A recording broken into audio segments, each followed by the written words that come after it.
Kegan, man, thanks for joining me today. I'm excited for our conversation. I really appreciate you taking the time out of your schedule to make this thing happen. Thank you for having me on. I'm excited to be here. Yeah, right on.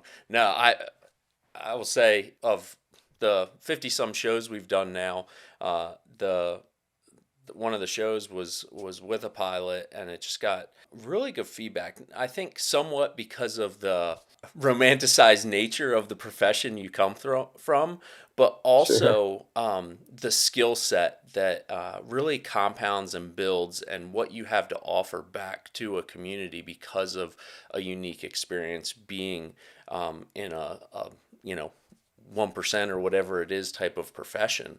There's just been so much feedback, and I was so stoked when I heard your story for the first time, and it's really cool that I really appreciate reaching out to you, and man, you hit me right back and making this thing happen. So a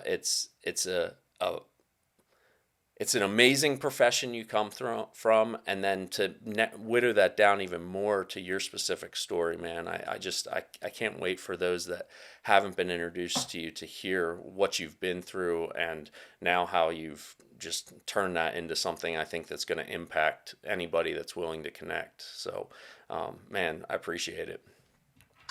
Yeah, yeah, I've been through a pretty wild ride in life, but here I am, and I'm happy to be able to share it and maybe help other people learn from what I've been through and maybe get some hope back.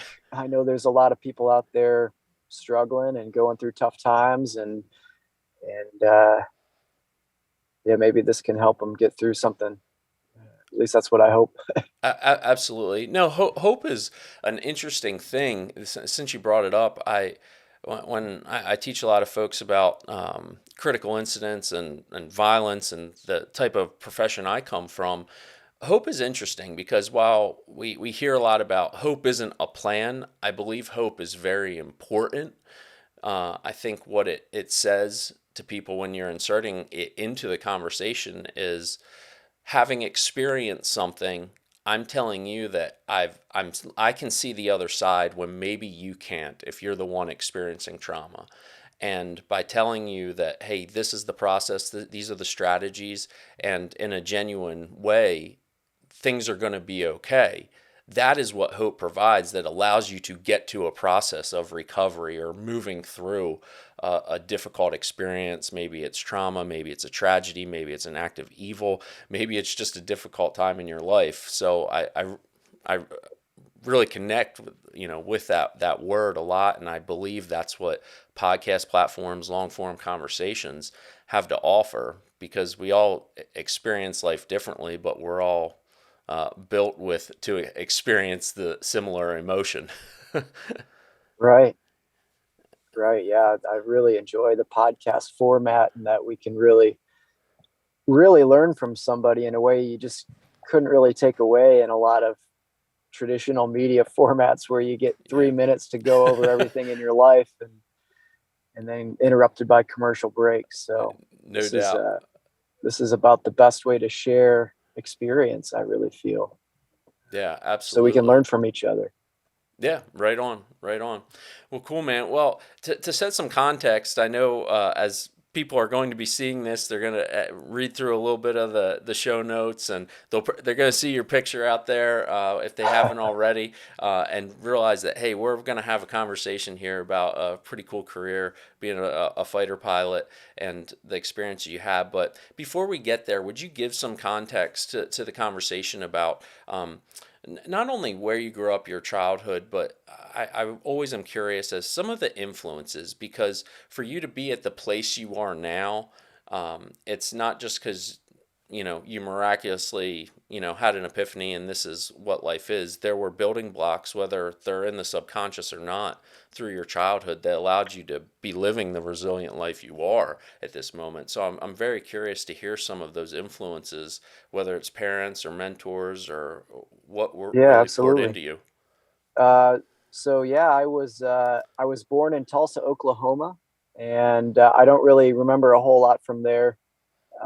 My mom was finishing her residency as a physician, and she was doing a program through the National Health Service, I believe, where basically after she completed her residency, she would go and serve in an area in need for several years, and they would basically cover her med school so she could leave debt free.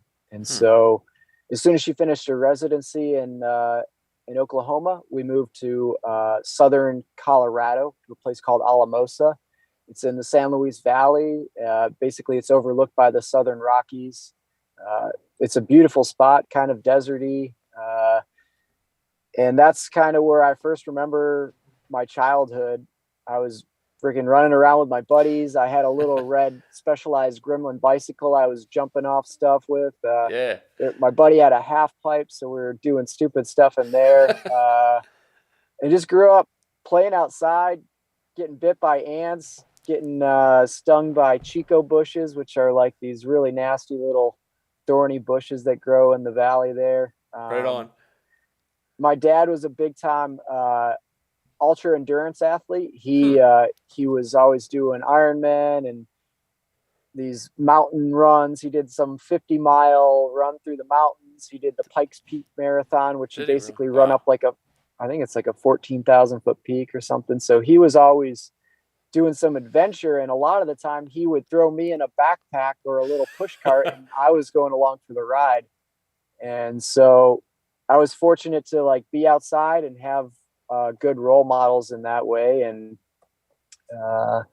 some of my earliest memories, we'd go up to Wolf Creek Ski Lodge, and I learned how to ski. And within a year or two of learning to ski, I was bombing down everything that the mountain had to offer. And it was kind of like, hey, come back when the clock points straight up on the big hand and the little hand, and we'll meet you at the lodge. Other than that, like you're cleared. Like Chasing go that have adrenaline, fun. man.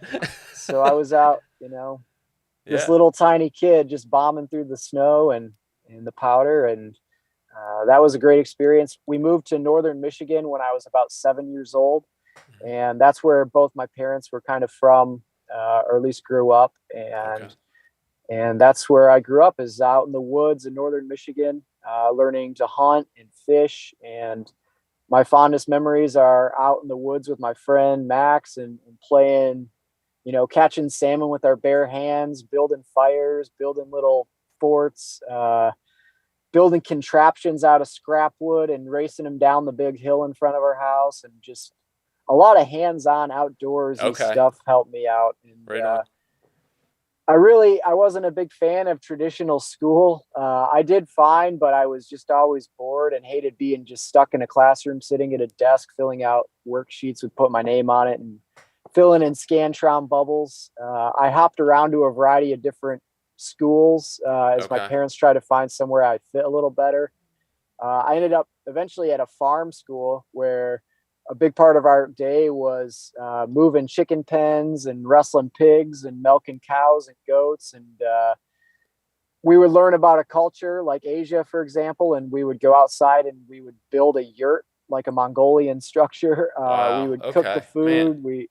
We really, it was just a different approach. There was still traditional academics. We had to learn how to type and do math and read and write, and all that was part of it, but it was a much more hands-on approach. And Right on. How did you communicate that in turn? Like, did you recognize that, or was it did it come by way of like acting out and teachers weren't, or were your parents just perceptive to that? How did you yeah, understand that your learning style? they could tell that I wasn't happy at the school. I mean, I was always a runt, so I was getting picked on. I got beat up a few times, and then my dad had some experience in wrestling and martial arts. He taught me how to fight and kind of instilled in me, this is for defense or standing up for other people. And I remember one time at school, all these bullies came up and were picking on me again, thinking I was going to be this little pushover kid again. And I was like Jet Li. I punched every single one of them to junk. I must have took out like 5 or 6 of these guys with these dick punches. And I felt like a hero until There you go. they kind of regrouped and then kicked me to the ground. But I just was kind of in victory as they sat there kicking me with their little kicks. And anyway, so I got in like minor trouble like that. But back then it was, fighting on the playground was a little more accepted than it is maybe today. Yeah. which I think is unfortunate that there's such a zero tolerance policy when it comes to self-defense or standing up for others. Yeah, that's Um, huge. I but agree with you, man. It's a shame. I'm formerly a school teacher prior to my current profession, and it is amazing that we aren't letting kids um, learn to have conflict in, right, I think, a way that just because someone has to roll around, particularly, boys, doesn't necessarily mean that that is going to put them on a trajectory to be a violent criminal in the world, which seems to not at be all. what gets placed on them. It's a way to learn self control, in my opinion. Absolutely, and the only way you learn that sort of subject matter is experiencing it, and Yeah. when we try to bubble wrap everybody and have zero tolerance on making mistakes of any sort related to violence or otherwise, we're just kind of doing kids a disservice. But I was fortunate to have, you know, a lot of learning through mistakes, a lot of getting beat up and scuffed up, and I think that helped me develop a character that was beneficial in the long run. Hmm. Um, I made it through high school. I played soccer growing up. I was a wrestler. I did a little bit of track and field. I played music a little bit. I kind of did a little bit of everything. And when I graduated high school, there was a flight program at Northwestern Michigan College, which is a small community college where I grew up. Okay. And my parents are like, "Yeah, you should. You don't really know what you want to do for sure. Maybe you should go try that flight program out." And so it was just kind of the right fit. And within a couple years, I had my private pilot certificate, my instrument rating, my commercial. I got my CFI, which is my certified flight instructor, my CFII, so I could teach instrument flying. I got my multi. So I had a whole bunch of uh, my college credits were counted for by doing a lot of this flight training. And I finished up a bachelor's degree through that program. And I spent a year after college corporate flying. Okay. I flew for a small business Hmm. and got a little exposure to corporate America and that whole world.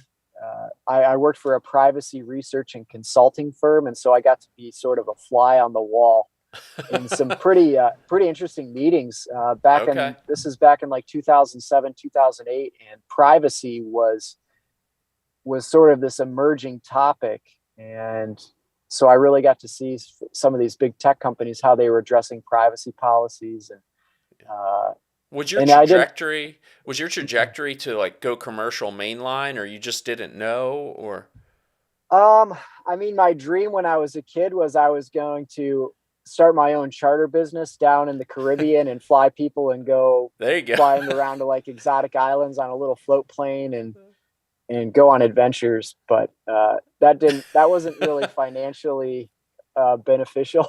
It's hard Yeah. to make money with an airplane, especially something that's getting corroded by salt water. Yeah, no But doubt. so I didn't really know. I thought maybe I'd go to the airlines. That's where a lot of guys went. Maybe do corporate flying. Maybe do a lot of guys go and fly for like net jets. Hmm. There's a ton of options with flying, and I did the corporate gig, and I was on call a lot, and it was good living. I mean, I was getting paid well. It was pretty cushy. We were going out to these really nice restaurants, nice wine. Like it was a good gig, but it wasn't really fulfilling me in the way I had hoped. Hmm. And I had a friend who was applying to go to OCS, Officer Candidate School for the Navy, for a pilot slot that I'd gone to flight school with. And he started talking to me, and I didn't even realize I could go to the Navy to fly at that point, or the military at all. I was like, oh, don't you have to be? Your dad has to be an admiral, and you have to go to the Naval Academy, and this and that. And he's like, no, no, no. You have a 4-year degree. You have flight experience. You should put in for an application to go fly. And so I Hmm. did, and I got in. And before I knew it, I was at officer candidate school, getting beat up by some Marine Corps drill instructors yelling at us and uh, snot running down my face and drilling with rifles. And it was a good time. Yeah. And then I went to Pensacola, Florida, where I I started my flight training.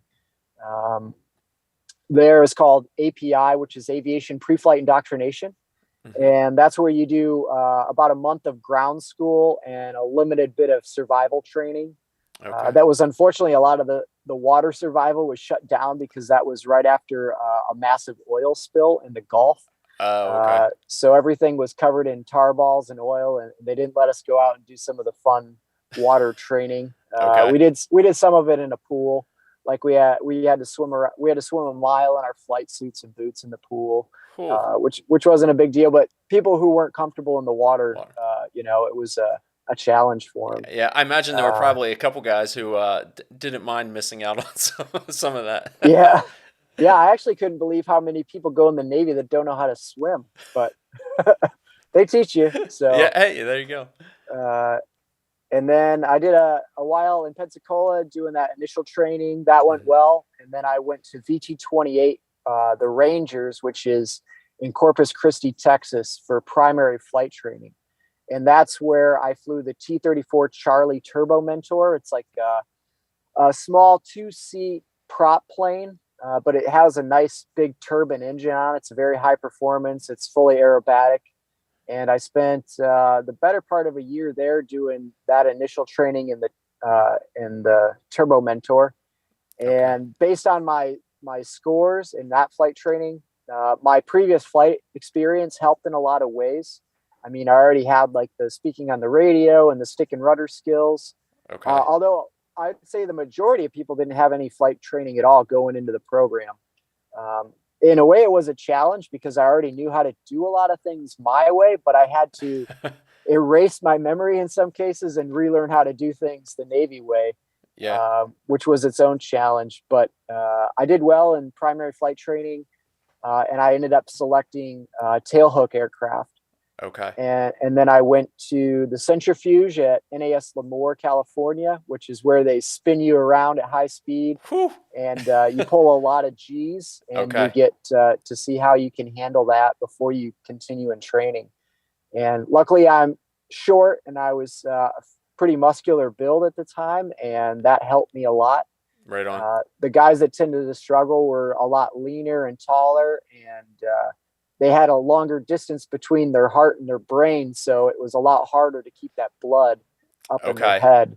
But I think everybody in my group made it through. Occasionally, people will struggle, and they get to go and do some weight training for a few months and come back and try again. Yeah, I was gonna say, Um, is that the primary way to improve yourself and the physiology to help you get through that? It's not just like, hey, you're predisposed to not be able to do this. Like there are ways to yeah, train. you can train your body. A lot of leg strengthening, deadlifts, squats are huge help. Getting your core and your legs really strong helps. Okay.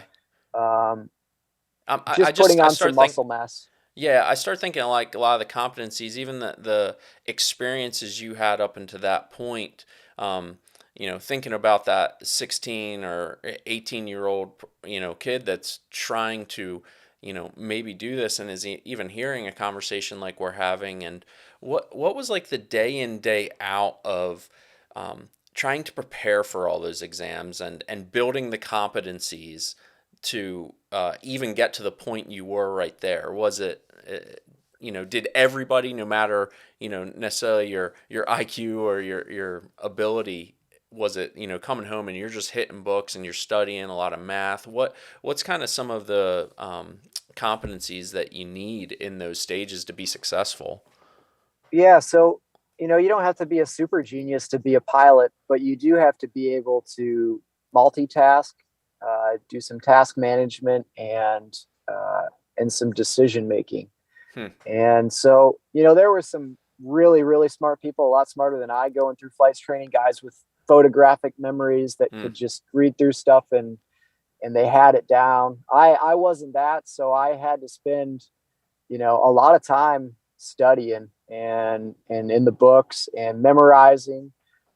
There's a ton of memorization from weather and aerodynamics during the initial part of it, navigation, and then as you get into the actual flight training, every single flight is graded. And so you have to memorize a variety of briefing items, and then you have to practice chair flying the things that you're actually going to do the aircraft, which is largely procedural based at that phase. So you're memorizing steps basically for emergency procedures and how to do this and how to do that. And then when you get in the aircraft, a lot of the times it's the first time you're doing a lot of these things, and you just Okay. have to figure it out. And figuring it out quickly is really important because uh, the training is expensive, and they don't really want to spend time retraining people. And sometimes you'll get a second chance, and once in a while you get a third chance. But Okay. for the most part, you've got to kind of be consistently passing these flights, and the grading is important, not only so you can pass, but it determines your selection of Okay. what aircraft you can pick out of primary flight training. So Yeah, I yeah, imagine the I was diagnostics too, like when if you're thrown a problem, working that diagnostically and then actually applying the correct procedure to that has to happen pretty quickly. right. Yeah, I mean, when you're flying along in an aircraft at high speed, especially if you've lost an engine and you're going towards the ground, you don't have a lot of time to stumble through it. So what really helped that is just studying, and finding a good group of guys to study with is hugely helpful, because you can, I like to like get all the rote memorization stuff down as best as I could on my own, and then get together with a group of guys, and then we would quiz each other. And so um, there was some pretty intense study. We had a lot of fun in flight school too, but there was definitely for me, it was a priority of really knowing my knowledge as best I could, because you can't always control everything in the aircraft. Sometimes you'll get a grumpy instructor that, whatever reason, just him just don't get along and make things more complex and weather. And so you try to take care of all the variables that you can control, which is, just really knowing your information as best you can, knowing your procedures. And Hmm. so I spent a lot of time memorizing things and really having that stuff down stone cold, so I could walk into a flight. And when the brief goes well and you sound intelligent when you speak about what you're about to do, that helps a lot. And usually, even if things don't go perfectly in the aircraft, because a lot of times you're doing things you've never done, Hmm. uh, having demonstrated intelligence in the brief always is a good thing. Uh, so that was kind of my way through flight school, was just Okay. being dedicated to studying, Hmm. and that's for a lot of the guys, especially guys that wanted to go into the jet community. That was kind of a mandatory thing, was just really knowing your knowledge inside and out, being competent. Yeah. Is there And certain out of there, I selected.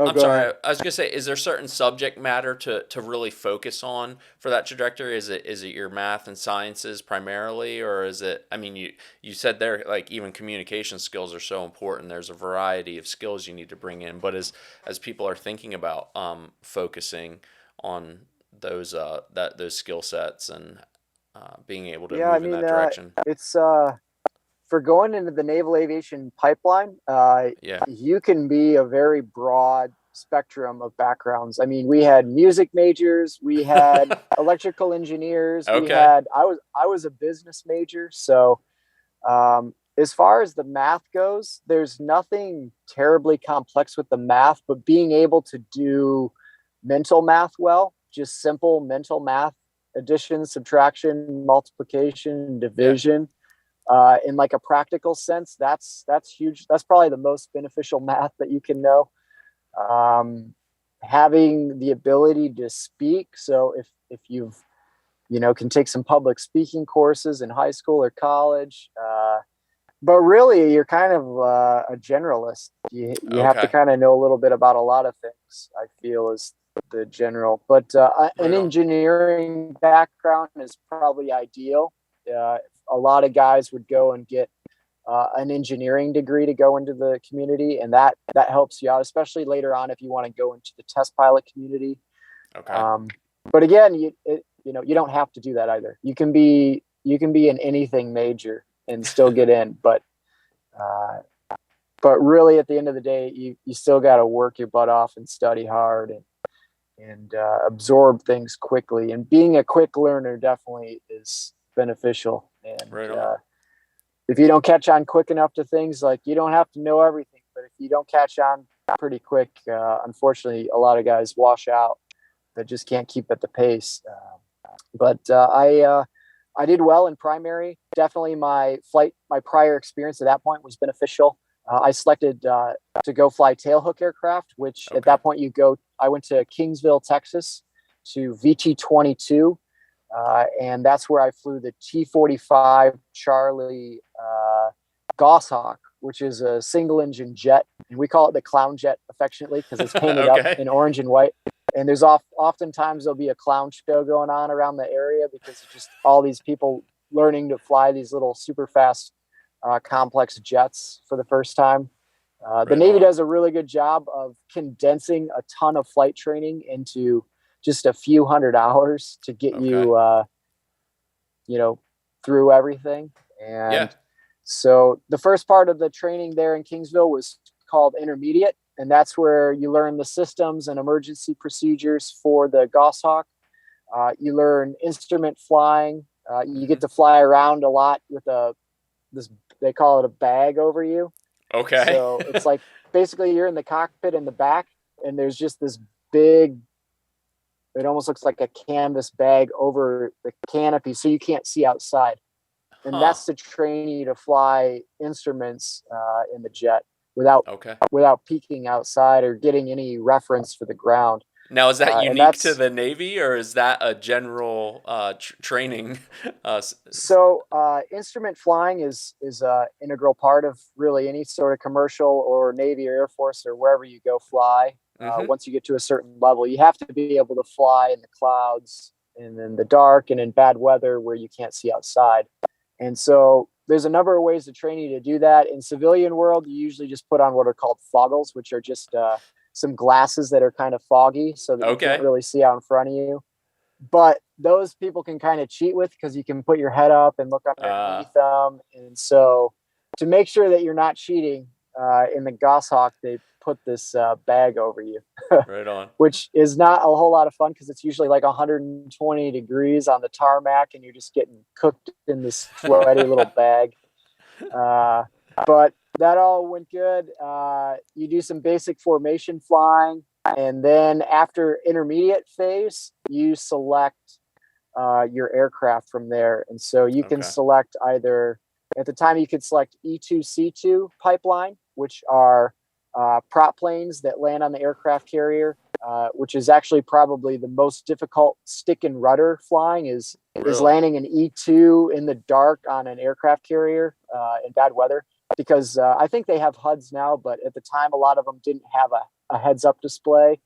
And so they had basic instrumentation, this like 1960s era avionics. And Okay. anyways, that's like, for those guys, you have to be a really good stick and rudder pilot to do E2C2. And that's more like And intuitive. Is that just a lot of feel and instinctual type skill? yeah, yeah, some real basic seat of your pants flying for that sort of stuff. Okay. I selected at that point. I selected F-18s. I knew I was going to go into the F-18 of some flavor. I didn't know exactly what. It could still be Super Hornet, F-18 Charlies, the Legacy Hornet. It could be, at Okay. that point, I think I could even still go to the Prowler. We still had those. And then the EA-18 Growler, which is basically a Super Hornet, but it's equipped for electronic attack. Hmm. Um, Okay. and so I selected sort of the strike pipeline, which is, I knew I was going to be flying some form of sort of like fighter jet-ish variety. Okay. And then that next phase of training is called advanced. And that's where you start getting into tactical formation. You start getting into more advanced formation flying. You get into strike flying, which is learning how to bomb with the aircraft. We went out Okay. to El Centro, California, and they put these little blue bombs on the aircraft that are non-explosive, but you can still see where they impact with a little smoke charge that goes off. Right on. And then you learn how to dive bomb with these little 25-pound blue bombs, and that was a lot of fun. Yeah. You start learning some basic air combat maneuvering, so learning how to fight the jet, and at the end you go to CQ phase, which is you go to the boat and you learn how to land on the aircraft carrier for the first Mm. time. And the first time you go out to the aircraft carrier, you are all alone in the jet. You've done simulator flying, and we do a whole lot of field carrier landing practice, which is basically there's a aircraft carrier outline painted on the tarmac at the runway Okay.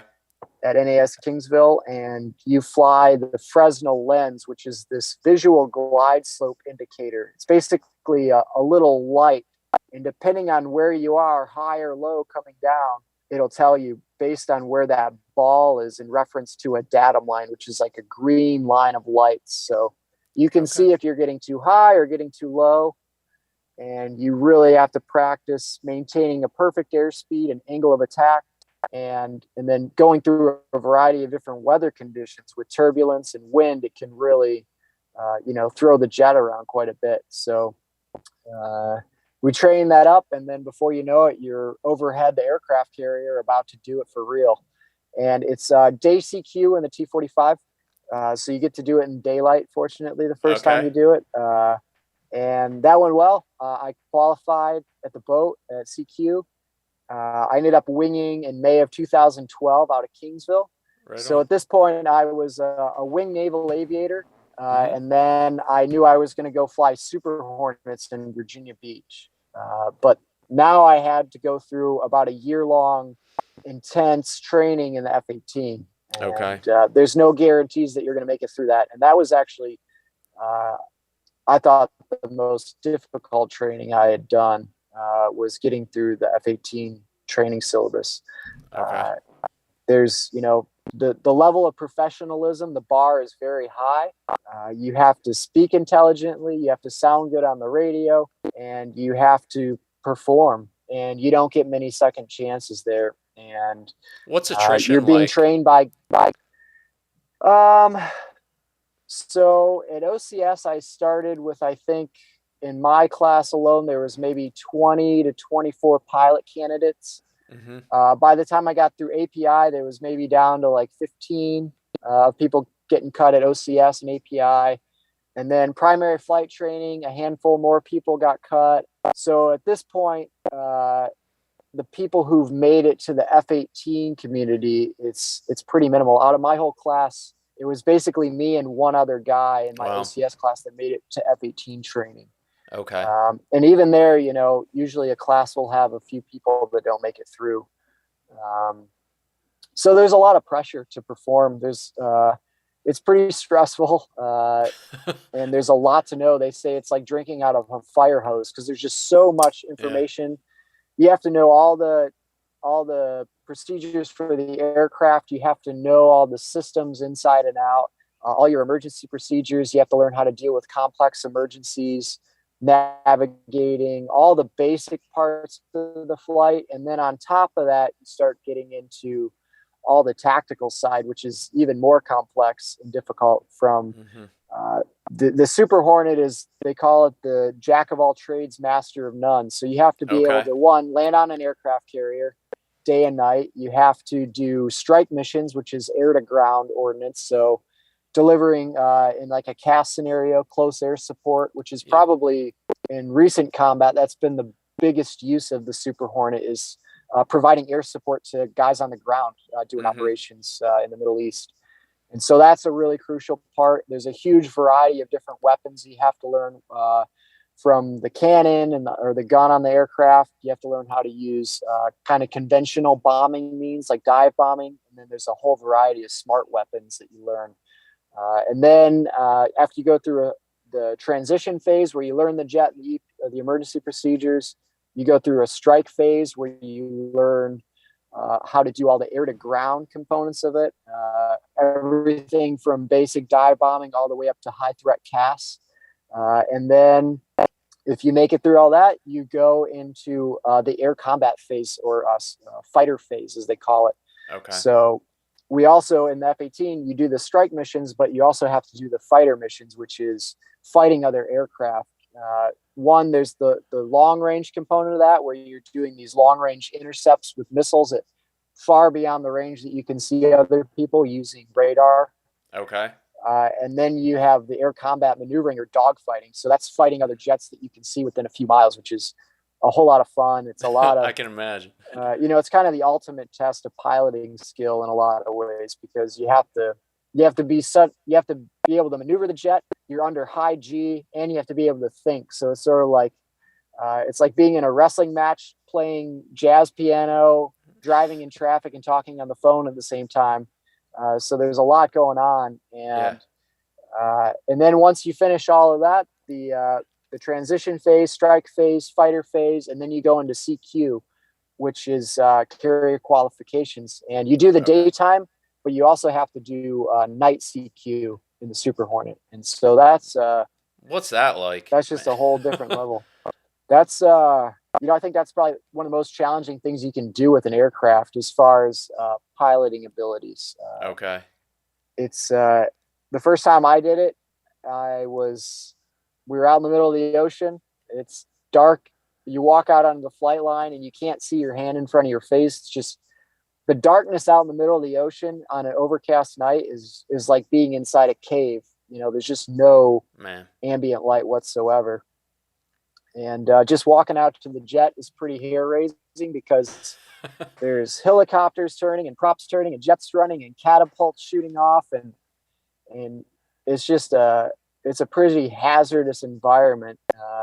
I got into my jet, I started it up, and there was a jet parked next to me that I was starting to get a bunch of the fumes in my cockpit. So my eyes are watering. I'm breathing all the jet exhaust and feeling kind of sick and trying to get my jet started. I got it going. Not ideal. I started breathing oxygen. I was still getting pumped, and eventually, I got out of the flight line and kind of got clear. But I probably had some level of carbon monoxide poisoning going into my first night CQ in the jet. So it was pretty intense. You got these young dudes who get paid less than you get paid working at McDonald's, directing you around a flight line in the dark. And sometimes as they taxi you, your ass goes out over the ocean off the edge of the aircraft carrier, and you're trusting them to direct you so that you don't fall off the edge, basically. So just taxiing around the deck at night is kind of sketchy. But they get you into a catapult. They get you into the catapult. You put down what's called the launch bar, and then this little shuttle that's attached to a steam catapult hooks into you. They put up a jet blast deflector behind the jet, and then you run the jet up to power, and you're sitting there rumbling. And once you do a few checks, you give them the go ahead, and then you get a 0 to 160 knot acceleration within about 2 seconds. And that's got to be a punch. It's the most intense acceleration. I mean, a sports car is one thing, but that acceleration is just incredible. It's so hard that you cannot breathe. Wow. And then, bam, everything goes silent, and you're out in the pitch black over the ocean, just by about 60 feet up. And so you clean the aircraft up, you put up the gear and the flaps, and then you fly out to Marshall. You have to do a timing problem, which is basically everybody has to come down this Marshall procedure, which is the sort of long approach that everybody has to fly exactly the same. And the timing has to be perfect, because you have to allow enough time for the guy in front of you to take the trap, get out of the cables and out of the way before you land.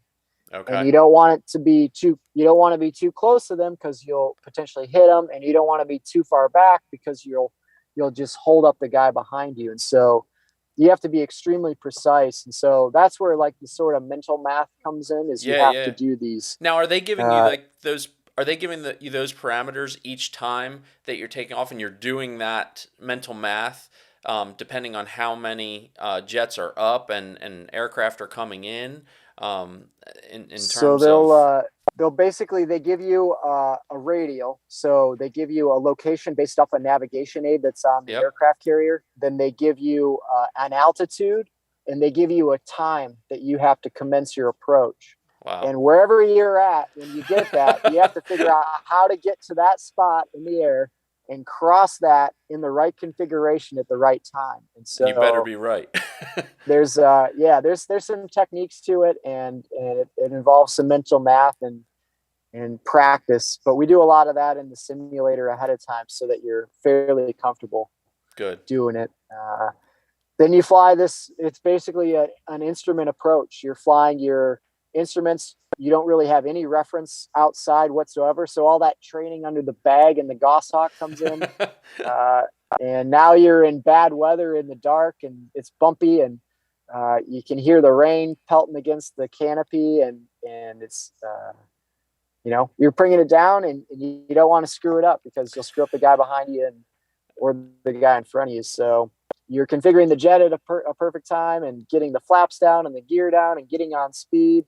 And then you're flying this whole approach all by the instruments. And then the last little bit, hopefully the clouds are high enough that you pop out of the overcast layer, and then you transition to the Fresnel lens, which is ball flying. So you're flying that visual little light, and there's very little reference in the dark. There's very little lighting on the aircraft carrier.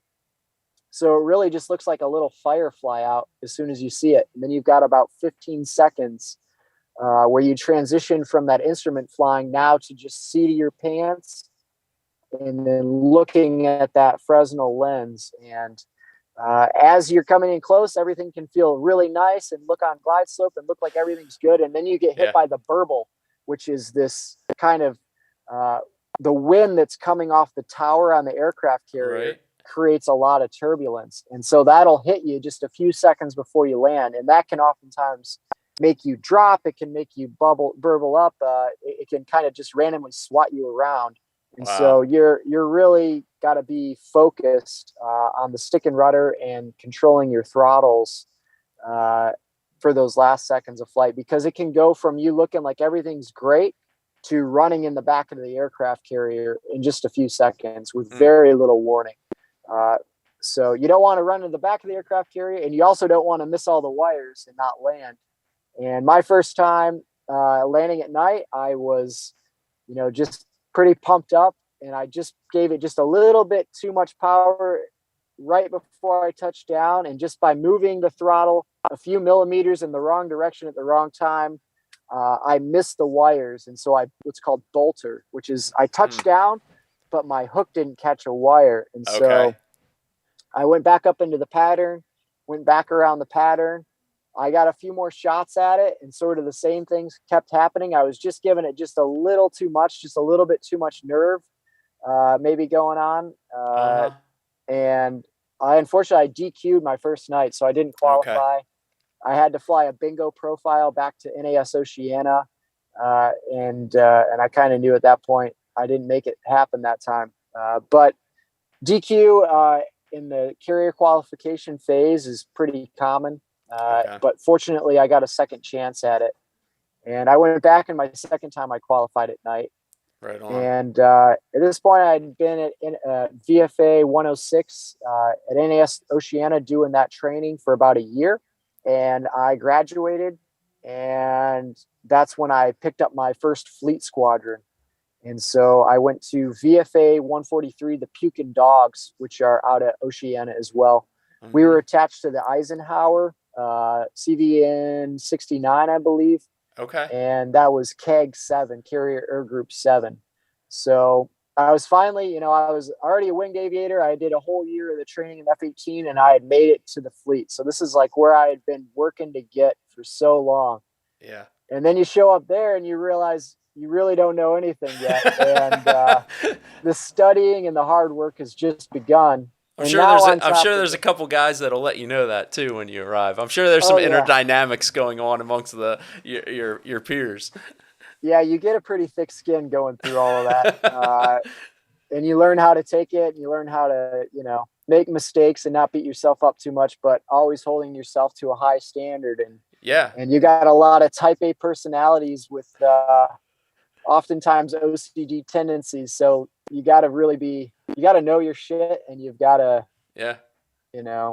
try. You're constant. At least for me, I was constantly working to kind of keep up with things. And there's a few guys that, they're just got photographic memories, and they're just the kind of guys that can read something, it sticks forever. And for some of those guys, they can get through it a little easier. But even for Hmm. the smartest guys there, it's hard work, and there's not a lot of room for mistake. Yeah. And so I had made it. And once you get to the fleet squadron, you oftentimes start getting ground jobs. So on Okay. top of studying, and you start immediately going through a syllabus in order to become a combat wingman, and then a combat flight lead, and then a combat division lead. And so you're constantly going through more grading, and there's more every time you get through a syllabus. There's just another one. So pretty much everything's always graded. You're always under a microscope. Everything's recorded in the aircraft, so there's a lot of pressure to you know, do things correctly, and really know your stuff well. And I was fortunate. The squadron I went to was just a great group of guys. They had just Right on. gotten back from a back-to-back combat deployment, so they Okay. had a lot of combat experience and experience on the aircraft carrier. Uh, and And what was the I time just frame that you arrived there again? So I think it took me about 3 years in total to get through all of flight school and the Okay. F-18 training RAG or FRS. Yep. So at this point, I had been in flight school and F-18 training for about 3 years. Wow. Okay. Um, and then, and then, a lot of people might think if you're a fighter pilot in the Navy, your primary job is to fly fighter jets and strike fighters and all the tactics Right. and all of that. But that's kind of, it becomes almost like a side job Hmm. that you have to keep up with, because a lot of your day is spent running the squadron. You're often put in charge of a variety of ground duties and collateral duties, and you get to be a subject matter expert usually on some subject. So there's a Okay. lot of your day is spent running the squadron, and be it if you're in the maintenance department or the operations department. Commonly newer guys are like a schedule officer or a coffee mess officer, which is you basically run a small store for the Yeah. squadron. Public affairs officer, so you're dealing with newspapers and getting people in for tours. And so there's always a lot Okay. of side jobs going on. And but a lot of my spare time was spent studying still, because uh, I was still just learning. And I had been in my squadron for about 8 months. I was really starting to get the hang of things. I still had a lot to learn, Are you but taking tests? Are you taking tests at that point, or are you just keeping up competencies, or is it more just your own initiative to get better? so yeah, you are constantly being tested, Okay. and I mean, the people that make it to there are very self-driven. I probably my hardest critic is myself, and so I always held myself to a very high standard there, and but yeah, every month you have to do emergency procedure tests. You have to, there's constant tactical knowledge that you're getting tested on. You go through what's called the Strike Fighter Weapons Training Syllabus, which is put through the Top Gun program. Okay. Basically, every squadron has a Top Gun graduate that's your training officer, Okay. and their job is to get you really good at all the tactical side of flying strike fighters. So, with that huge, jack of all trades, master of none sort of thing going on, there's just constantly things you're learning and being tested on. Uh, but at this point, I'd been in the squadron for 8 months. I was starting to feel like I was catching up to things. I was still working hard, but I was starting to kind of get into the stride of things, and feeling more comfortable. And I had just gotten qualified with my joint helmet mounted cueing system, which is the Jehemix helmet, which is essentially this big visor that goes onto your helmet. And wherever you look, there's a magnetic system in the aircraft that can detect your head movement. And Huh. so, within very fine precision, where your eyes look is where you can train your weapon systems. And it's a very cool system Yeah, for CAS scenarios. I didn't realize that those jets, because I think the more familiar one would be like it was a similar system to like your like Apaches or an A-10 or something like that you often see more. I didn't necessarily realize Yeah. that Yeah, And that, it's a similar type system. okay. But yeah, the Super Hornet uses that system, Wow. and it gives you some great tactical advantages for when you're doing close air support or some kind of air to ground roll. You can look Okay. down on the ground. You could get a visual talk on from a JTAC that's on the ground under Hmm. fire, and you can designate a target just by looking out, looking at it, and designating vice hat. You also have a FLIR, which is a fancy camera essentially Yeah. that you can use to designate things, but it gives you a whole new way to keep situational awareness and engage. And it's really cool for air to air combat because you can basically look outside and potentially even designate something over behind you Wow. with some of your weapon systems. So it gives you a lot of capability. But like any complex new tool, it takes a lot of practice to get used to and get in the habit patterns with. And so I had just gotten qualified with it, and then I was heading out on this flight. It was January 15th, 2014. And I was going to go out and do some air to air refueling to check ARS refueling pod that had just come out of maintenance. So basically, it's this big fuel tank that attaches to the bottom of another F-18, Okay. and it puts out a little basket behind it. And what that does is it gives you air to air refueling capability. A lot of times in theater and elsewhere, we'll refuel off of KC 135 tankers and C 130s and these other Air Force aircraft. Okay. But we also, in the F 18, have the ability to refuel each other. So when we're operating around the aircraft carrier, it's called organic fueling. So you can get gas from other F 18s. But anyways, we are going to go practice that. And then on the back end, we are going to go practice air combat maneuvering. Or BFM, basic fighter maneuvering, which is dog fighting. So Okay. it's sort of what I think a lot of people think of when you think fighter pilot. It's been in the Absolutely. jet around under high G, trying to shoot each other down within a few miles, and it's really an art form as much as it is a technical skill. And so I was excited to do that. That was one of my favorite things to do, is get to go and do some BFM. Right on. And that day, my flight lead was my skipper. So my commanding officer, who had been doing this now for about 20 years. And so he was really good.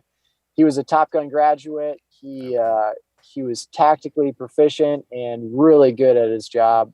And so kind of like stepping in the ring with Mike Tyson or a black belt fighter when you're, just got your white belt. I Yeah. was just going to go get my ass kicked, but Yeah. Get your ego put hopefully in learn check. some things. Yeah. Yeah, there's a lot of ego checking in the strike fighter community. No matter what your rank and experience, it's a very humbling career. Yeah.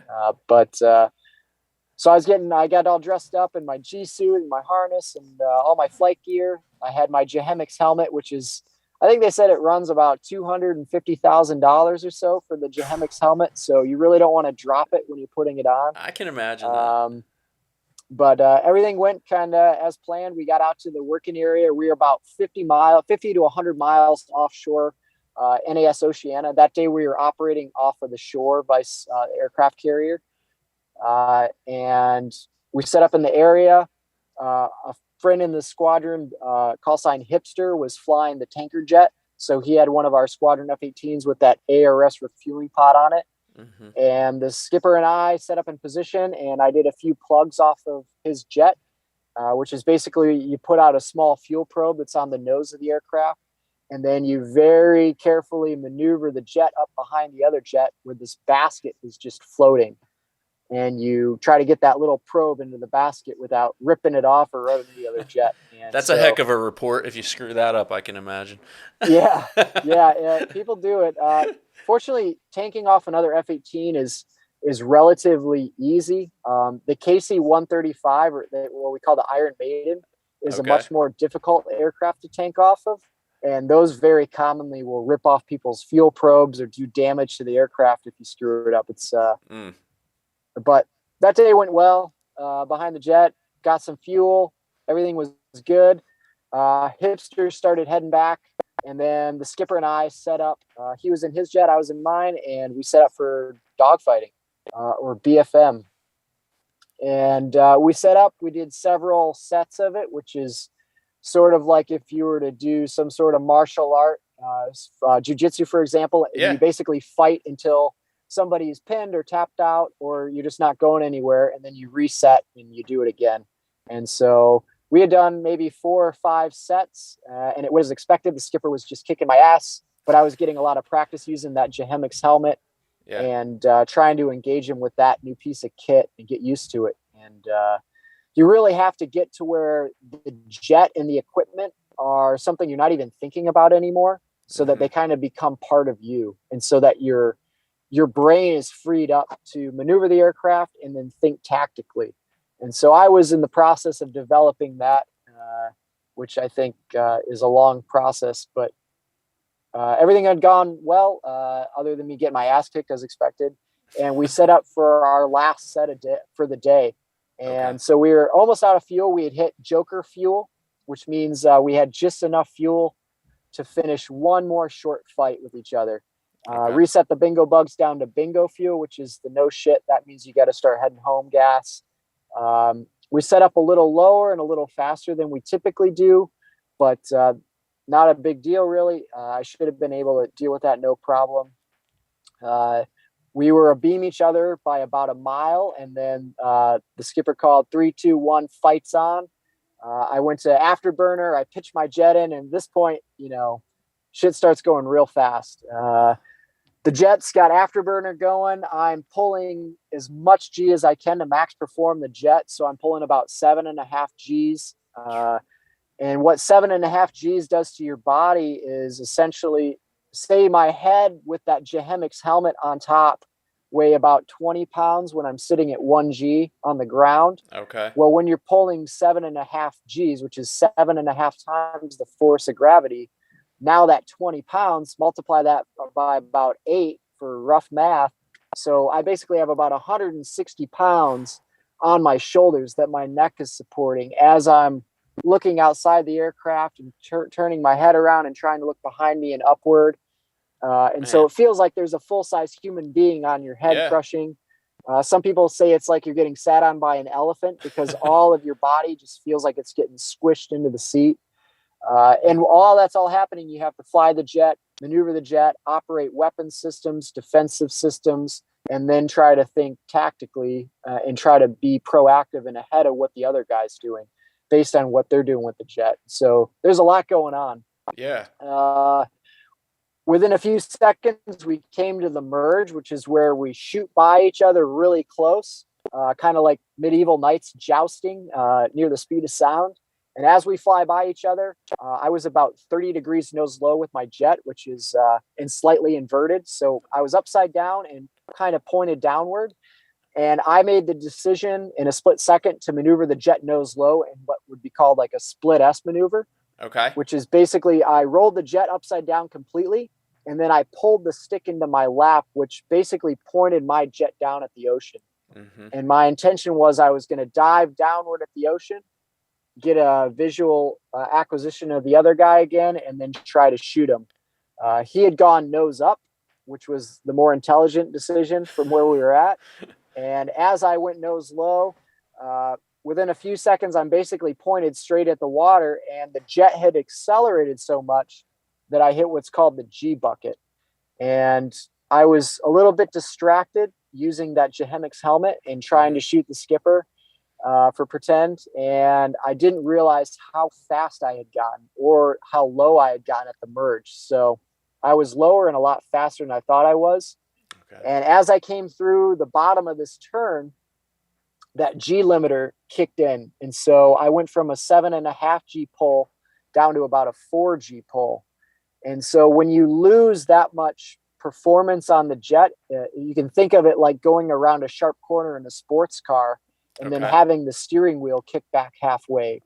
And in a sports car, you'd probably slide right off the road if you lost your steering. Only I'm pointed straight down at the ocean. And so very quickly, the ocean is rushing up at me. At the time, I didn't realize all of what it was going on. It just felt to me like the aircraft stopped turning and it was out of control. And I had the stick all the way back in my lap, but it wasn't doing what I wanted. And in the few seconds I had to figure it out, it was already too late. And so at 51 degrees nose low, at 2,000 feet AGL, which is very close to the ground in a fighter jet at that angle, and I was at Wow. 695 miles per hour, which Wow. is transonic. So I'm basically at the sound barrier, nearly the speed of sound. I ejected. So I reached down between my legs and I pulled the black and yellow handle and braced for impact. And it didn't matter how much bracing I did, that air was going to jack me up really bad. If you've ever stuck your arm out a car window going like 70 miles per hour down the highway, you know how it pushes your arm back. Absolutely. That's Yeah. the force of parasitic drag acting on your body. Well, imagine what that's like at almost 700 miles per hour. So that parasitic drag is exponentially stronger. So the force I felt at 700 miles per hour compared to 70 miles per hour was 100 times stronger. Yeah. And it was like an explosion. I mean, I think they say the typical IED blast the shockwave travels at about 160 miles per hour. Okay. So I was being hit with a force far exceeding what a lot of explosive devices will put off. And at 700 miles per hour, it ripped my helmet off my head. It smashed my head really good. I got a brain injury, a TBI. I broke my neck. I broke my left shoulder. I broke, as my arms hit the air, it was like I turned into a rag doll. If you could imagine a rag doll in a hurricane, that's probably what my body looked like, just flailing. And I mean, there was no loss of consciousness at that point, or you're not sure? there is. I have retrograde amnesia. Okay. So I have bits and pieces that I can remember, but I've been able to recreate everything based off of data from the flight recorder, from the people that were on scene in the rescue effort. Hmm. And I've basically been able to kind of recreate and piece everything back together based off of what limited memory I have. The last clear memory I have was that ocean rushing up at me and reaching down to pull the ejection handle. After that, I was in and out of consciousness, and I still have a lot of retrograde amnesia where I can't remember a lot of the chunks of it. But Wow. I've really been able to recreate these next parts by talking to people and seeing what the data of the aircraft was and piecing everything together Absolutely. from the mishap investigation and everything. So, but yeah, my neck was broken, my head was smashed really good. I broke my left shoulder. My arms just ragdolled. I broke both my upper arms. My right arm bone, the humerus, ripped Hmm. through my brachial artery. So I had internal bleeding was pretty profuse out of that artery. My left forearm smashed, and my radius and all in my forearm just shattered into many pieces. My legs, from that force of the wind, were just flailing around, and my legs broke. And then I was wearing steel-toed boots, which essentially became like medieval mace weapons, and they were just smashing into the other legs as they flailed. Wow. And so I had my tib fib, my lower leg bones just shattered with open fractures. So the skin tore through, and then chunks of that bone, fell out of my leg and into the ocean. Uh, and by the way, before going on this flight, I should have mentioned this. My friend Fisty in the squadron, Right. he liked to do stuff to keep. We always try to do things to keep the squadron light because there's always a lot of pressure on you. And whenever you can get a chance to make people laugh, it helps get through the day. Absolutely.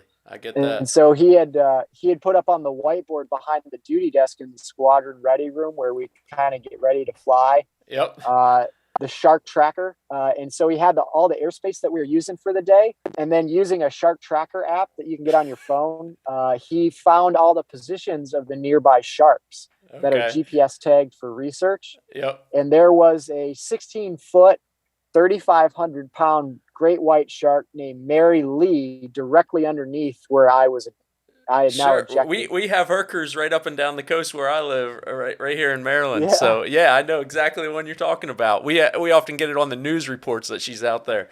Oh yeah. Yeah. And so now I'm in the ocean. My body is just destroyed with all the broken bones, open fractures. I'm bleeding out. And I know that there's a freaking huge great white shark that could come and finish me off at any second. I ejected so fast that I was wearing a dry suit because we're operating over the Atlantic Ocean in January, and it had Hmm. been a very cold few weeks. So the water temperature at the nearby buoy was 37 degrees Fahrenheit with below freezing air temperatures. And so Wow. At that temperature, without a dry suit, you're not going to live very long. So we wear dry suits when we fly over cold ocean. But I had ejected so fast that my dry suit had ripped open.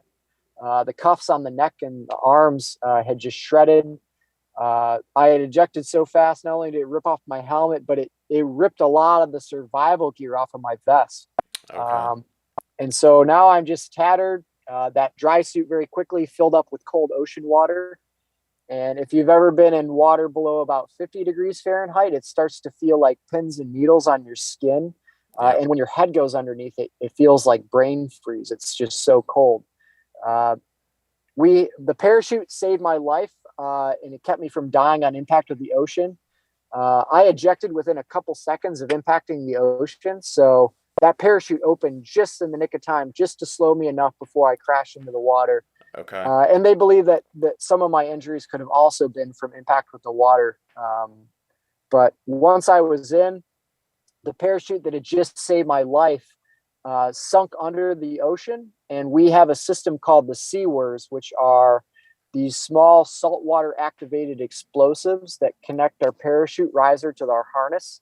And the Okay. idea of that is when you go into the ocean, that charge is supposed to set off and disconnect your parachute automatically, because upper body injuries are very common in jet ejections at high speed, because it's very common to get flail injuries where your arms get messed up flailing around at that speed.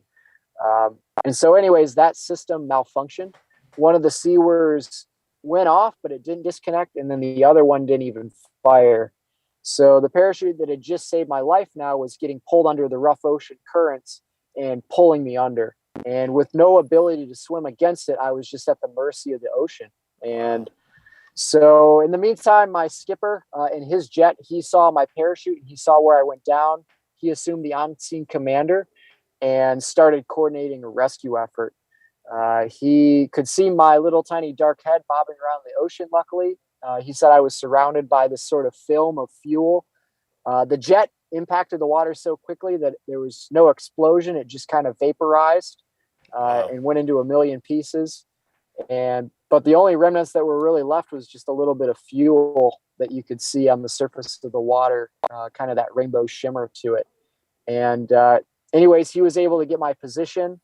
He started coordinating with air traffic control and with other aircraft in the area. He was almost out of fuel because we had almost reached bingo fuel at this point Yeah. from the fight. And so he very quickly was able to get other people coming to where I was at, and he executed it. And he really helped save my life. He saw a fishing vessel that was about a mile from my position, Okay. and he spun up maritime guard, which we have on one of our radio channels in the jet, so we can speak with vessels that are in the ocean. And he tried to get them on the radio frequency, but they weren't answering. So he went down really low and really fast and did what's called thump their boat. So he flew over the bow of their boat very fast and very low and got their attention. They ended up, I mean, these guys are just out fishing and they're like, holy shit, something's going on. So they switched up maritime guard, and then they got my position and they turned around and were able to come back to where I was at. Okay. Um, they weren't really able to do much, but they did at least provide a visual reference for where I was at to make it easier for the other people to find me once they showed up. Okay. After about an hour and a half of just getting drowned alive, at this point, I'm severely hypothermic. I inhaled a ton of salt water. If you've ever been held under by a big wave or held under the water when you need a breath of air, you know that feeling. And so I had basically been drowned alive now several times, but somehow kept getting some air and coughing, and my lungs were full of water and I was a mess, but I was still alive. And two Navy H-60 Seahawk helicopters had showed up. One was from HS-9 operating off a nearby aircraft carrier. They were actually the Okay. first on scene. Their rescue swimmer got in the water, but he wasn't able to get to me. There was some miscommunication about my position. And in the meantime, another HSC-28 helicopter showed up, and they were actually some of the first guys to see me. And so they flew their helicopter down right over my head, and their rescue swimmer Cheech jumped into the ocean.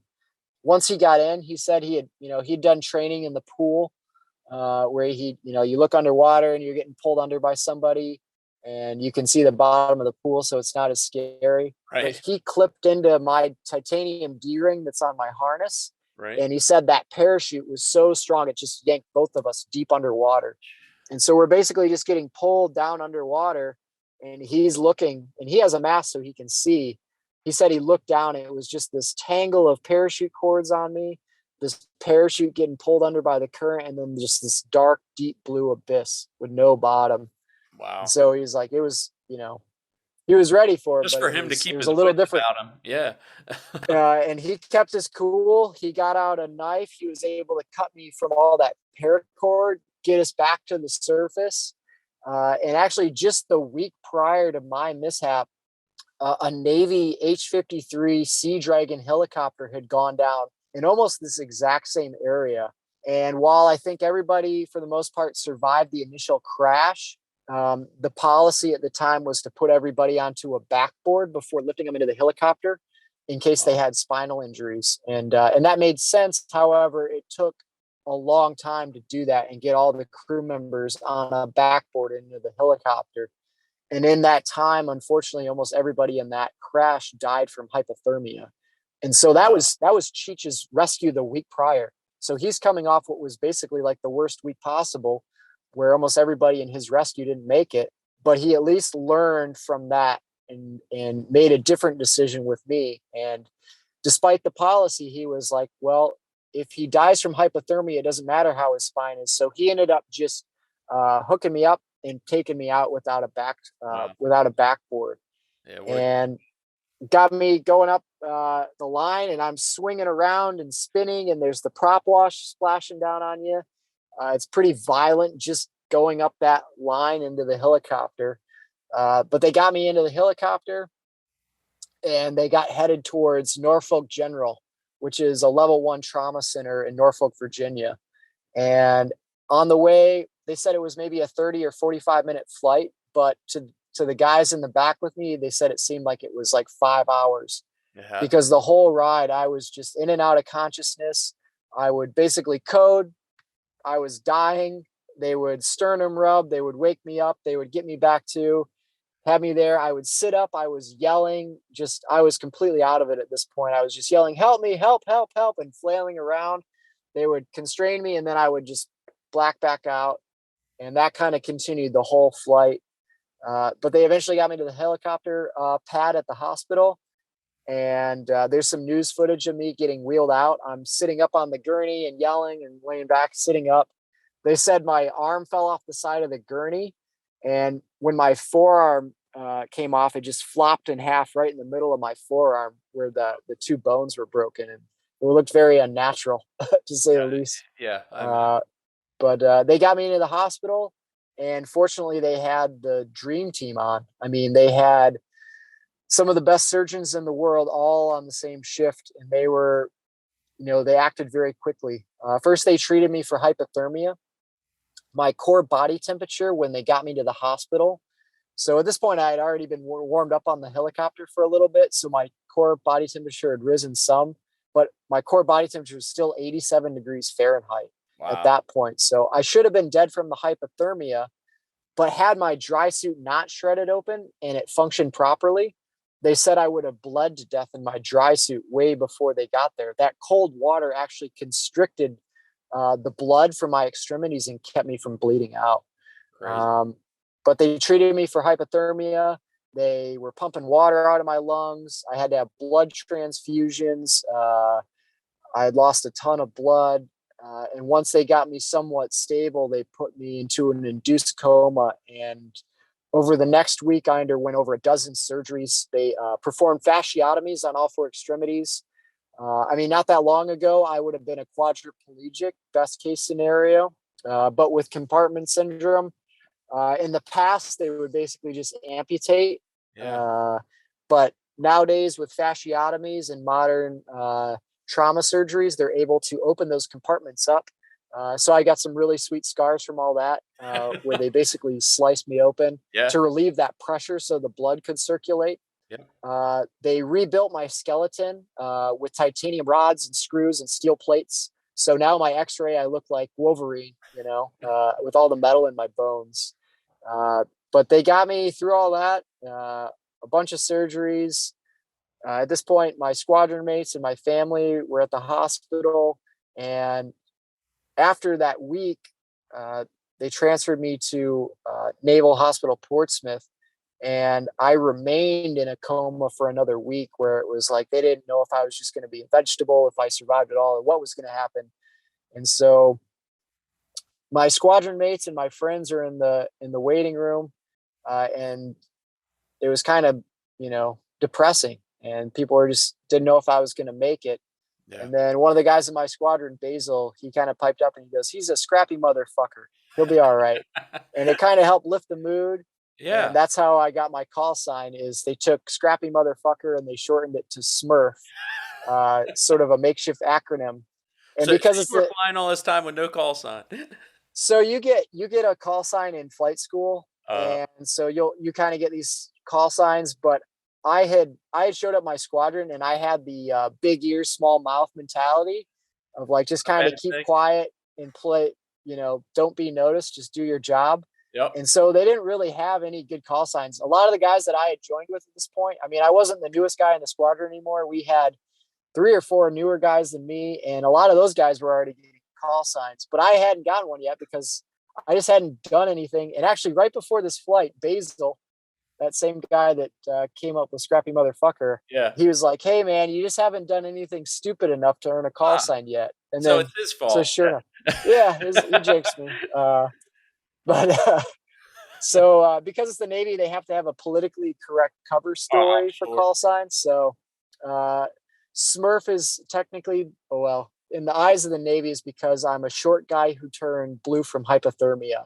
Good to know. And so, anyways, Smurf was born. It lifted spirits, and after 2 weeks, I started coming to. And some of my first memories, I had no idea where I was. It felt like I was just coming out of a dream. A combination of the head injury and the fentanyl and the Dilaudid and all of the pain meds that I was on, I was pretty out of it. Yeah. I was also paralyzed. I thought that the little wool blanket that was over me was made out of lead because I could not budge it. It felt it was super heavy, but it was because I was paralyzed. Yeah. Um, People were happy to see I was conscious, but I was definitely out of it. Like from the head injury and the drugs, I was asking my squadron mates if they could just put me in a wheelchair and take me home. I was like, I got to get back to the squadron. Time to go to I've work. got an event I'm planning for. I got all this shit to catch up on. That's right. And they're like, no, listen, you're going to be here for a while, buddy. And anyways, the doctors eventually came in and they started just kind of laying it out for me, like what had happened. You've been in a high speed ejection. You've broken all these bones. You've been under all these surgeries. It's not looking good. I mean, you're probably not going to walk again. You're not going to use your arms again, and your flying career is definitely over. Wow. And I think they were just being realistic with me to kind of give me realistic expectations. But something inside me was like, "Fuck that! I'm going to get back and fly. I'm going to prove you guys all wrong." Right. And little by little, like every day, I couldn't do much, but it was kind of like just try to wiggle what I could. And every day, I was just constantly trying to move. I was trapped in my own body, which was very unpleasant. I mean, just peeing and shitting on myself, having some poor corpsman have to clean up my ass, and like it was just, it was not very pleasant for anybody involved. Right. But eventually, they got me stable in the ICU.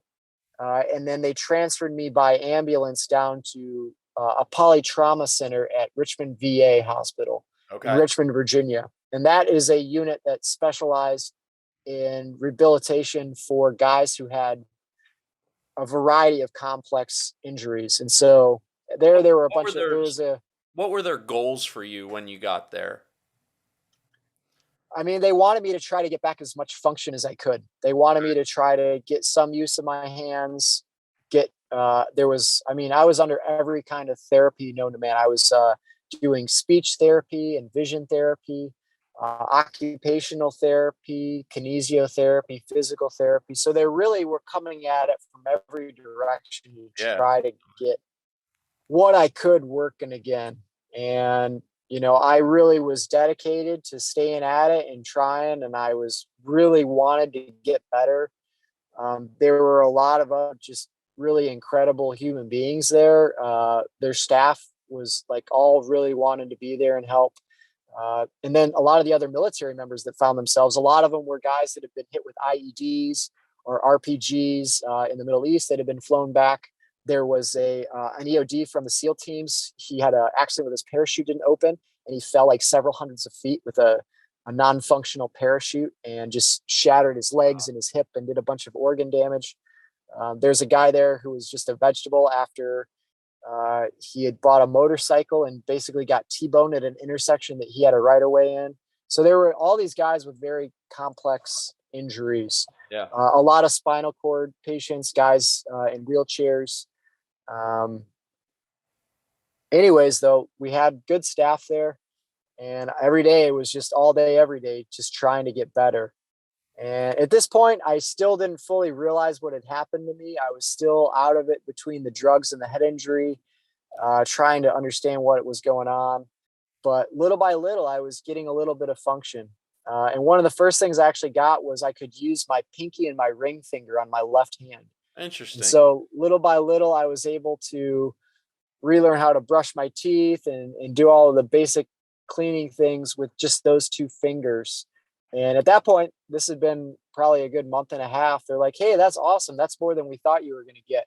Wow. But I was still like, I want to do more than that. And so eventually they had me strapped into this crazy contraption, like relearning how to walk. They eventually got me into a pool, like a therapy pool they had, so I could walk with mostly weightlessness and using a floaty. And little by little, I was getting around. I transitioned from a wheelchair to a walker, and I Okay. was able to at least walk myself around very slowly with a walker. And then one day, my right hand just started working again. I remember trying to write with it for the first time again, and it was just really shaky and weak. But little by little, things were coming together. And after 3 months, I was able to get out of the hospital. And at that point, I really wanted to get out of there. The food was awful. I mean, they pump you full of all sorts of concoctions of drugs. I mean, for example, the one of the nicer meals they had was called the Holiday Feast, and what Okay. was in that was it was like a sliced deli meat turkey was the meat, but it was like the stuff that you see on the half off rack. It was kind of Uh, slimy looking and about to be rancid meat. The potatoes were boxed mashed potatoes because they were okay. still like the chunks of dried stuff in them. There you go. Yeah. The gravy on top, it looked like it had come out of a canned dog food. It still had the can rings on it, and it was still in sort of that can shape. This brown, like chunky goop on the top, and then on the side was a little white generic jelly packet that just said cranberry on the side of it, and inside of that was just this purple jello-y stuff that was supposed to be like your And cranberry this sauce. was their flagship meal, huh? Yeah, and so this is what they're feeding guys with severe injuries to get better, and it's like they're spending all this money on great staff and all this equipment, and the facilities were just redone. Every room had a big screen TV, uh, and so it looked very nice. And Right. compared to what the Vietnam era veterans were coming back to, where Sure. they're 12 plus dudes shoved into a tiny room peeing and shitting on themselves and addicted to morphine, and then basically get wheeled out to the sidewalk and say, "Good luck with your morphine addiction. See you later." Right. Things have improved in the VA, but there's still a lot of room for improvement, Yeah. especially with the food and the sleep issues there. Yeah. Did the They're doctors constantly. acknowledge that? Like, did they the I mean, they. shortcomings in the nutrition even, which is I huge mean, help. I think they realize it, but nobody there has a position. They're not in a position to do anything about it. I mean, Sure. it's some government contract. The place that actually makes the food is like an hour to hour and a half away, based on traffic in Hampton Roads, and they basically drive it in metal containers there. So Okay. by the time you're getting it, you're getting this highly processed, just garbage food to begin with that's been reheated and then shoved in a metal container and driven for an hour and a half. Sure. So it's just, there's not fresh fruit and vegetables in sight. Everything is just, on the better days, you can get like fried chicken that tastes good, but it's not what you need to heal. And they put all this money in all the other parts of recovery, but then they're not giving your body the fuel it needs to recover itself. Who's Which left? for me, what's that? I'm sorry. Who's left to advocate at that point for you? I mean, it sounds like at this point you're starting to make some of that progress. Is it just solely left on you? Are there case managers that are advocating and trying to find out? So yeah, you do have a case manager, and I had some family and some squadron mates that were coming by to help out. Okay. Um, so you have some advocates for you. Because personally, I was in no mental state to really deal with much anything. Sure. I was just kind of focused on like, all right, today I'm going to try to wiggle my big toe, sort of thing. Hmm. And mentally, I was just really out of it. I started having some I had really severe pain while I was in there. Mhm. Um, the nerve pain in my left foot and leg were just awful, to the point I couldn't sleep. One minute it would feel like my leg was on fire. The next, it felt like somebody was stabbing it or crushing it with pliers. Hmm. And it didn't matter. They had me on uh, Neurontin, which is a nerve pain medication, or gabapentin is the same. It's a generic name. They had me on a variety of oxycodone and oxycontin, and amitriptyline and tramadol and trazodone, and all of these pain meds. Uh, and they were not doing a whole lot. They make you feel a little better because they make you feel a little, a little high. But as far as like stopping the pain, they didn't seem to do much. And one day, this guy showed up. He didn't have a lab coat. He's just this dude. He comes in. He's like, "Do you want to try prolotherapy?" And I was like, "I'll try anything to stop this pain." Sure. And he had me sign a form, and he took a syringe and he put glucose in it, so just sugar water, and then he injected in little subcutaneous spots all around my leg and my foot where the pain was, just these little pockets of sugar water underneath the skin. And within a few minutes, 90% of that pain just disappeared and never came back, Huh. just from sugar water being injected under my skin. Um, but at this point, I was addicted to a lot of these medications. I Hmm. eventually got to go home and started doing outpatient therapy at Naval Hospital Portsmouth. I had to go through a board called a FNAB, which is what you have to go through if there's ever an accident like that. Yeah. So, there was a lot of investigation and questioning. And at this point, I was still, pretty out of it, but got through that whole investigation. Um, and fortunately was, I certainly had fault in the mishap. I made a bad decision to go nozzle with the jet at a high speed. That was exacerbated by a system on the aircraft. But there had been several other instances of this happening in the Super Hornet to guys more experienced than I. And fortunately, the admiral I saw, he said, if you can heal, you can go back and fly Super Hornets. Wow. So that was a huge win for me to know that if I could get better, I could go back and fly. Yeah, definitely Um, dangling that out there had to help your and spirit. Sure. Yeah, and then I was just full-time outpatient therapy at the hospital. And then when I wasn't at the hospital, I was at the gym a lot on my own. And then one of the guys in my squadron, Smugla, his wife, affectionately known as Aunt Smugs, Amanda, she was a physical therapist, and she started working with me outside of the clinic just on her own time. Wow. And she showed up day one, and she had a Nalgene bottle, and it said "Patient's Tears" on the side of it. So I knew she was going to kick my ass, which I Yeah, was all for. 100%. And she really beat me up in a good way and pushed me. And at this point, I was walking with a cane. And I remember she kind of like snatched the cane away from me. She's like, "I don't ever want to see you using that again." And she really pushed me to start. Well, at first I was trying to run, but it was like a hobble. But little by little over the course of the summer, I was getting more mobility back. Okay. I had some friends taking me out surfing. I could barely get the wetsuit on. We went out down to the Outer Banks, and it was some big, like 10 to 12 foot heavy Oh, waves coming in, yeah. which were beautiful, but they were powerful. and I Sure. could barely swim. And I went out and I just got smashed by these waves. And I Yeah. was getting held under, but I'd pop back up with a smile on my face. And just like having my friends taking me out and doing that sort of stuff was helping to sort Right. of heal my soul in a way That's that that's what I a was. clinical setting wasn't as beneficial for. Yeah, I was thinking a lot about that, and hearing you talk before about just what did this do to relationships. I imagine, heck, when I get sick, I get so irritable and frustrated. Let alone being in the condition you were in. Did you manage relationships pretty well? Did people point things out? Were there people that could be honest with you? Whether it's and we didn't cover this. Were you married at this point? No, I had a girlfriend at the time, but Okay, largely I had my squadron that I could trust and my family.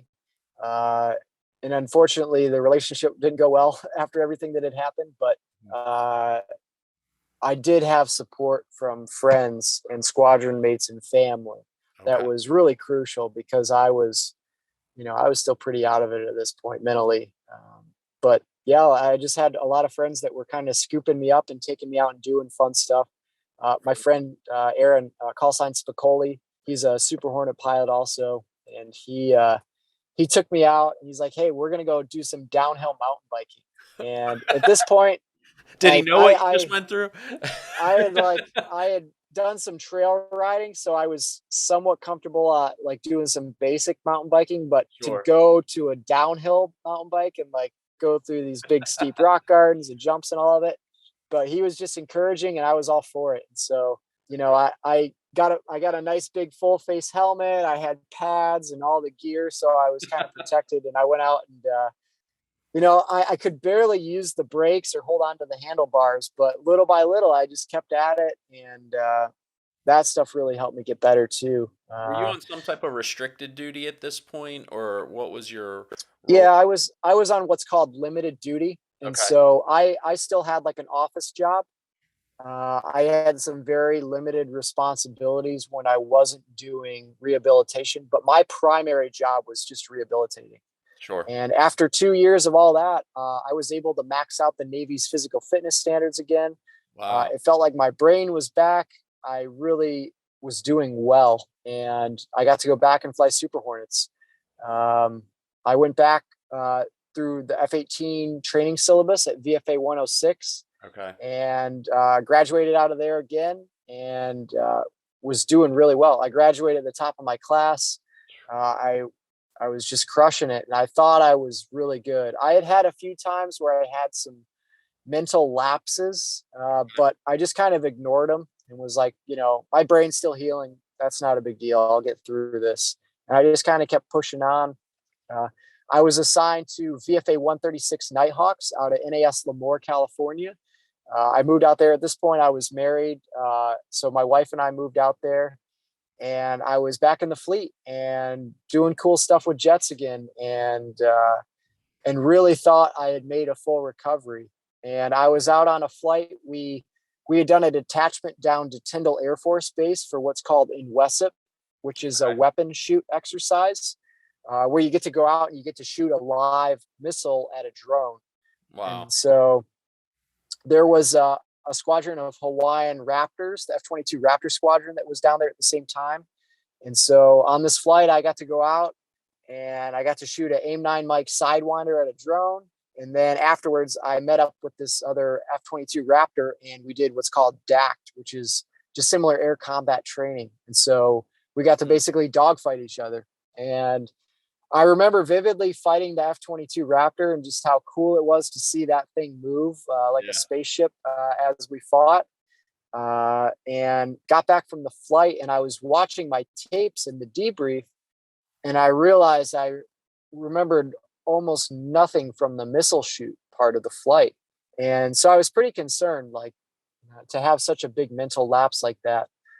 That night, I went back to the hotel. I tried to get some sleep. I couldn't sleep very well. The next day, I was just standing duty. So I was running the radio and talking on the phone and coordinating the flight schedule for the day. I Mm, wasn't flying. So I kind of just tried to push through the day. And then that night, I went back to my room again and I just could not sleep. And at this point, I started getting really bad vertigo. It felt like the room was pulsing under me and moving. I felt dizzy. I tried to do the math to set my phone for the time I had to get up the next morning for a flight, and I Right. just could not do the mental math to set my alarm clock. And at this point, I knew something was seriously off. There had been at the time a lot of issues with decompression sickness and the Super Hornet. Okay. We had had a few faulty parts in the environmental control system that were causing the pressurization to malfunction. And a lot of people are familiar with like scuba divers. If you come up too quick from depth, the nitrogen in your blood can expand into little bubbles. Sure. And when those bubbles get into your joints, it's called the bends or type 1 decompression sickness. But if those little bubbles get in your brain, they can give you a lot of mental issues, be it from aneurysm like symptoms, stroke like symptoms, cognitive issues. They can even, I mean, it can kill you if you get one of these bubbles in the wrong spot. Sure. And so at the time, I was like, maybe I have decompression sickness because that's been an issue. And so I contacted the squadron safety officer. Luckily, there was a Navy dive base. Mayport dive base was about 20 minutes from where we were at. And Squeezer, the guy in my squadron, drove me to Mayport, and they put me in the decompression chamber. And they proceeded over about 3.5 hours to squeeze me under pressure. And I pretty quickly started feeling better. Hmm. They had me on oxygen. I was relaxing. I was under pressure. And so whatever that effect was definitely helping my brain. I got out, and they're like, why don't you come back and see us tomorrow and see how you're doing? And I went back in the next day to see the docs, and the doc was just kind of honest. He's like, maybe it was decompression sickness, but considering your medical history, I suspect there's more going on. And so he recommended when I got back to Lemoore to go see the flight doc. And so at this point, that's the last thing I want to have to do after my flight back to the Sure. cockpit. I had a massive stack of medical waivers so I could continue flying. And so I didn't want to deal with more medical issues, but at the same time, I didn't want to cause another mishap or an accident or hurt somebody or myself or break a jet again.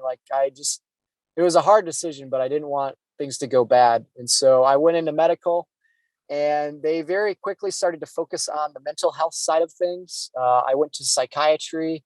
I was diagnosed with delayed onset PTSD. And then all of the focus went towards the PTSD diagnosis. Okay.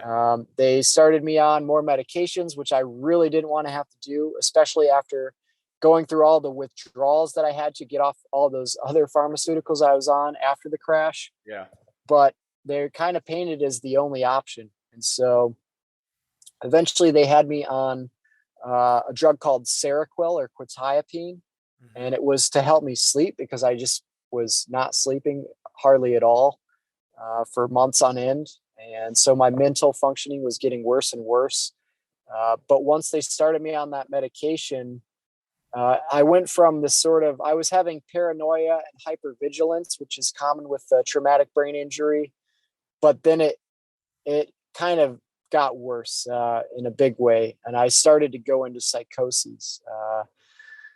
I started to think I was in the Truman Show, essentially, where like everybody was watching me and spying on me and listening to me. It got to the point where I thought I was being hunted by the government. I was afraid to go near my windows. I stopped eating and drinking because I thought my food and water were poisoned. And things continued to get worse. And as they got worse, the answer was you need more of this drug, quetiapine. And so they would increase the dose, and little by little, it would help initially. It would just kind of subdue me. It was a pretty heavy tranquilizer, Sure. Yeah. but it was this kind of cycle where I'd get real groggy and zombie like, and then as I rebounded, I'd go back into these psychoses. And at this point, it started to become clear that with what was going on, I probably wasn't going to get back to flying. They sent me to Stanford Hospital, where I underwent a couple more surgeries for some physical problems I was still having. But at this point, it wasn't looking good. So I went through a medical board to be medically separated. And it was a tough decision, but I was in such a bad state. At this point, my wife was babysitting me essentially all the time. I remember we went to the commissary on base to get groceries, And I remember walking through the aisles, and everybody in there looked like they were these demon monsters. They had Wow. big black eyes that would stare at me, and they had these sort of menacing scowls. And everywhere I looked, it looked like everyone was just staring at me. And as we checked out, the bagging woman at the checkout, I think she was just actually reaching for like a tip because they get tipped at the commissary. Okay. But to me, it looked like she was this ghoul that was trying to reach out and suck my soul out of me. And so Wow. I was undergoing these really intense psychoses. As we left base, I remember looking back, and it looked like the whole side of the base at NAS Lemoore had just ripped out of the ground, and underneath was just like rebar falling and twisted lines and concrete crumbling, and there was just this black pit underneath the whole base that looked like this gateway to hell that was trying to suck us into it. And so sometimes the hallucinations were really dark. Other times they were kind of exciting. At one point, I thought my wife was Carrie Matheson from Homeland. So I thought she was like a CIA agent that There had you been go. sent to save me. Okay. And I thought that she was saving me so that I could become like a secret agent. And I remember driving on the road and seeing road signs go by. And at this point, my wife was driving because I couldn't drive. Okay. But they would scramble, and there'd be like secret messages in them.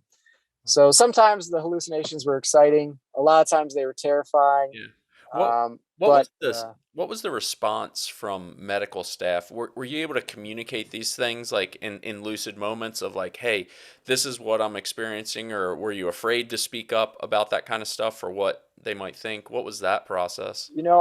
I was having a hard time communicating very well. I had an extremely complex medical history for them to work through, Yeah. and then my wife was able to communicate what was going on, but they they were really scratching their heads on what was causing this, and it seemed to the medical team that the best option was to continue with this antipsychotic medication treatment with Hmm. quetiapine. And at the time, it seemed like the right decision, and they seemed very confident in that. But unfortunately, as that went on, it got worse. I was eventually medically retired after a long struggle through a medical board, which I wouldn't wish on anybody. It's Hmm. just this drawn out bureaucratic process that's just riddled with loopholes and cracks for people to fall through. I ended up having to appeal my case despite having very obvious injuries, all related to my job in the Navy and everything being well documented. Sure. And I had the full support of my command. I had full support of the medical community. So I had a lot of help. But even with that, I almost didn't even make it through the medical board. Hmm. Um, I remember I had gotten so depressed going through. We had just had our son. He was only a few months old. And one night, my wife and my son and I were laying in bed, and I just wanted to kill myself. I was so depressed and just felt so trapped with no option. And so I reached into the end table by the bed where I kept my pistol. I had a 9mm Glock 19 in there, and I started to think, what's the hops number 9 gun oil going to taste like in my mouth? What's the barrel going to feel like on my teeth? And then I looked over, and there's my little baby boy and my wife just sleeping peacefully. And the only thing that stopped me was I didn't want to wake them up. Hmm. So I put the pistol back and closed the drawer, and I went back to bed. Well, I couldn't sleep, but I laid there hallucinating. But that went on. Got drugged through this medical board over the course of 2 years. Luckily, was eventually medically retired. A lot of guys go through that, and they are not so fortunate. There's a lot of guys with very legitimate injuries from serving in the military that are now homeless, living under bridges in Washington, D.C. and elsewhere that unfortunately were not taken care of the way they should have Sure. been. And that's a massive problem. But for me, I was at least medically retired after a long fight and a lot of help from a lot of people. We moved back to northern Michigan, and after a few months of being back, I went into the most violent psychoses I had been in yet. And my wife came out. She had heard me wrestling around. I had shaved off almost all the hair on my head. I had shaved off my eyebrows. What little facial hair I had at the time, I had shaved off. I was completely naked, except I had a black plastic garbage bag tied around my shoulders like a cape. Wow. And I was about to go out into the snow of northern Michigan weather and fight crime like a superhero in my mind. And so my wife called the VA. They immediately called the police, and shortly thereafter, sheriff's deputy showed up at our house, and he was going to put me into the back of the squad car and take me to the hospital. But my wife was like, "No, you're not going to put him in the back of a cop car with what's going on." And Right. so she opted to drive me to the hospital. She loaded up our little boy. My mom was out staying with us at the time, so she was in the back. And then we drove in about an hour to the hospital. And on the drive, I again looked back in the rearview mirror, and I'm hallucinating so vividly at this point. It looked like there had been a nuclear explosion had gone off. And there was this big mushroom cloud behind us. There were cars flying through the air and boats, and there was lightning and dark, and it was just storming and all this stuff. I was hallucinating, but it seemed very real at the time. Right. Uh, Eventually got to the ER, got put into a plexiglass room, went through some really intense hallucinations while I was in there. And then they ended up driving me down to Battle Creek VA inpatient psych facility in Battle Creek, Michigan. Okay. And that's where I kind of came to in this room. And the room was dark. There was a little hatch open. And at first I was hallucinating that I was in like a prison cell. And it was pretty dark in there. There was a lot of negative things happening in my mind. And also, once I started to become more lucid and realize what was going on there, it was still a pretty bad situation and not what veterans deserve. And so the whole place is filled with veterans dealing with serious mental health issues. It's a very hard place to sleep because you have other guys in your room. There's people walking up and down the hallway all night between the staff with their keys and the echoey hallways. There's people yelling and moaning, people freaking out with mental conditions. It's a hard place to sleep to begin with. And then the only answer there was, yeah. And again, like the food was at the Poly Trauma Center in Richmond. The food at the Battle Creek VA was equally horrible, nutrient void. And Yeah. so, what I really needed was some sleep. I needed some decent food. I needed to get some exercise and get outside. None of those things are at this acute care facility. And so after a while, I was kind of getting more lucid. I was having conversations with some of the other guys that were lucid in there and able to have conversations. Several of them had been in and out of federal prison during their course being homeless and dealing with life after the military Sure. lets you go is sometimes pretty bad for people. Well, oftentimes. And these guys had been in prison for a number of reasons, drugs, violence, whatever their life path had been. And all of them agreed that being in federal prison was better than being in this mental hospital that we were in. What a perspective, man. They said the food was better, the sleep was better, you got to go outside every day, and you got to get exercise. And so it was pretty wild hearing that, if you commit a felony, you get treated better than American veterans dealing with mental health issues. Yeah, But that's the reality of it. And I got very frustrated in the place because they kept just trying to give me more and more drugs. And at a certain point, I was like, I think the drugs are what is making me worse. I don't want to take them. They're making me worse.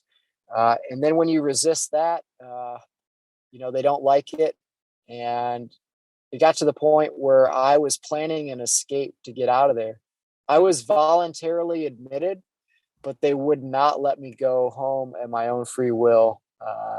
They kept just saying, no, we have to keep you.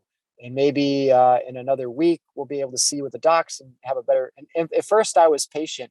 But after a few weeks of that, I was ready to get the hell out of there. I was, getting woken up all night. There's a policy when you're on one-to-one care that they wake you up every 15 minutes with a flashlight in your face. So here I am. I'm at the lowest point of my life, and I just need to get some sleep. I mean, if you're a special forces soldier or a pilot going through SEER school, the same things that they do to mess with you there, they're doing with you in this mental hospital. But you're not a prisoner of war. You're you're a veteran trying to get better for a serious medical issue.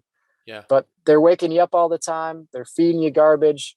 They're confining you. They're not letting you go outside. And so to me, it became very much a prison where I was at, and I wanted to get the hell out of there. And so I started showing other people how to make weapons with a wet sock balled up inside of another sock that you could tie off and use as a club if you needed it. I started gathering warm clothing. I Okay. started gathering like bags of little peanuts and stuff so I could have food once I got out. And my plan was I was going to pull the fire alarm. And when they let us go outside for a fire drill, those of us that wanted to could just scatter, get out of there and run. So one night I went out and I pulled the fire alarm in the middle of the night, and apparently somebody had already tried this trick. And so they didn't let us go outside. And Okay. instead, they injected me with Haldol, which is an intense antipsychotic medication. And for me, it felt like extreme restlessness. It felt like my skin was crawling with insects. I wanted to just rip off my own skin. All I wanted to do was run and scream. It was so awful. And that's what they give people to try to help them get better. And that in itself was another just traumatic event. Eventually, they subdued me with their medications that they forced on me. While I was in this just stupor, they had me go into a room with the soulless lawyer, and she had me sign paperwork that deemed me mentally defective and committed me to the hospital. So up to that point, I was voluntary, although that didn't seem to mean voluntary. So Sure. now I I was take it there was committed. no representation of any kind, even family No, or friends. no family. It was just me sitting there drooling on myself, scribbling on a piece of paper, signing away my legal rights, which put me on a Michigan law enforcement information network. So basically, you get treated like you've committed a felony. I can no longer own a weapon. I can't purchase a weapon. And now every time I get pulled over or the police run my name, I show up like I've done something wrong on the information network. So Right. that's very frustrating to get Sure. treated like that. But anyways, my family was a huge advocate for me. They were able to get me out of there eventually and get me back home against the Okay. advice of the social worker at the hospital. They wanted to keep me there a lot longer.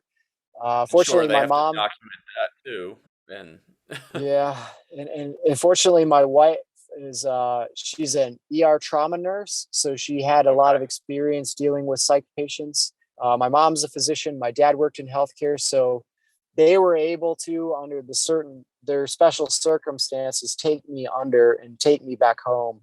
Okay. And once I was back home, I finally started healing. And it took over 6 months for me to come out of that psychosis. But being back home, being outside, seeing my kid, my wife, getting fresh air, eating good food, actually getting sleep again, I started to improve. Um, but again, they just kept pumping me full of this quetiapine, which was making me worse. And Wow. this cycle went on for years, in and out of these psychoses. And I increasingly just got more and more hopeless, more and more depressed, more short tempered. And I really became sort of a shell of the person I had been. I was just, for me, like I was overwhelmed just doing the dishes. I just thought there was no hope in life. I was always just going to be miserable. I became very angry. I was yelling at my little boy for nothing. I just become a really just awful version of myself. And my mental function was really poor at this point. I tried to read, but I'd get through a paragraph and I just couldn't remember what I had read. But I started listening to audiobooks a little bit, and I was able to retain that a little better. And I started researching alternative modalities for getting better from this sort of issue. And I discovered psychedelics and the world of psychedelic therapy. And after a lot of research, I was able to find a guide and did a guided psilocybin retreat. And after that, I kind of gained a new perspective. It didn't magically fix everything, but it gave me a little bit of hope, and it kind of it allowed me to identify the pattern that medication had caused, which was every time I started taking more of that medication, I was having more psychoses. And so against the advice of my VA psychiatrist and doctor and my family, even, who was all like, no, you cannot stop taking that medication. I was Sure. like, I have to. I really think this is what's causing a lot of the issues. And so I just weaned myself off of quetiapine over several months. My Okay. sleep was awful. It was a rough go. But after several months, I was off of that medication, and I had found a organization called Warrior Angels Foundation. And I went down to Texas and I participated in an event that they had called the 4x4x48 Challenge, which is from the mind of David Goggins, which is you basically run. If anybody knows that, he's a former Straight Navy SEAL. insanity. Yeah. And so the idea is you run 4 miles every 4 hours for 48 hours straight. And at this event were all these just incredible veterans, a lot of special forces community, from Green Berets, SEALs, Marines, MARSOC, Raider guys, and a variety of other folks that were just incredible. And we had all had very similar experiences with these psych medications. Sure. We had all had brain injuries. So I started to see from talking to all these people and how common this really was is people with traumatic brain injuries are being treated as psych patients, and being categorized as PTSD, which maybe that's a piece of it. But unfortunately, when that becomes the focus and medication becomes the focus, the whole physiological healing of the brain gets ignored. And Hmm. so at this point, for over 8 years, I had had this untreated severe TBI. And finally, I started to find these modalities to help with that. Mm-hmm. And the psychedelics were sort of a gateway to recognizing that and then changing my habits and my kind of entrenched moods and behaviors that I was in. And I started doing nutraceuticals through Warrior Angels Okay. Foundation. They supplied me with it's largely fish oil. They also did an extensive blood panel on me Mm-hmm. and were able to identify deficiencies I had with some of my hormones, which is very common for TBI. Is your hormones get all a whack, as your hormones are controlled by your brain, and when your Yep. brain's not working properly, your hormones no longer. And Makes anybody sense. with Yeah. hormone imbalances is going to have mood and behavior and sleep issues and cognitive issues. And so I was able to um, get some of those things addressed. Wow. And I started this nutraceutical protocol, an anti-inflammatory diet. I had already been doing a lot of exercise on my own. Okay. So that piece was good, and I'd already been eating a lot of healthy, clean foods, which was helping.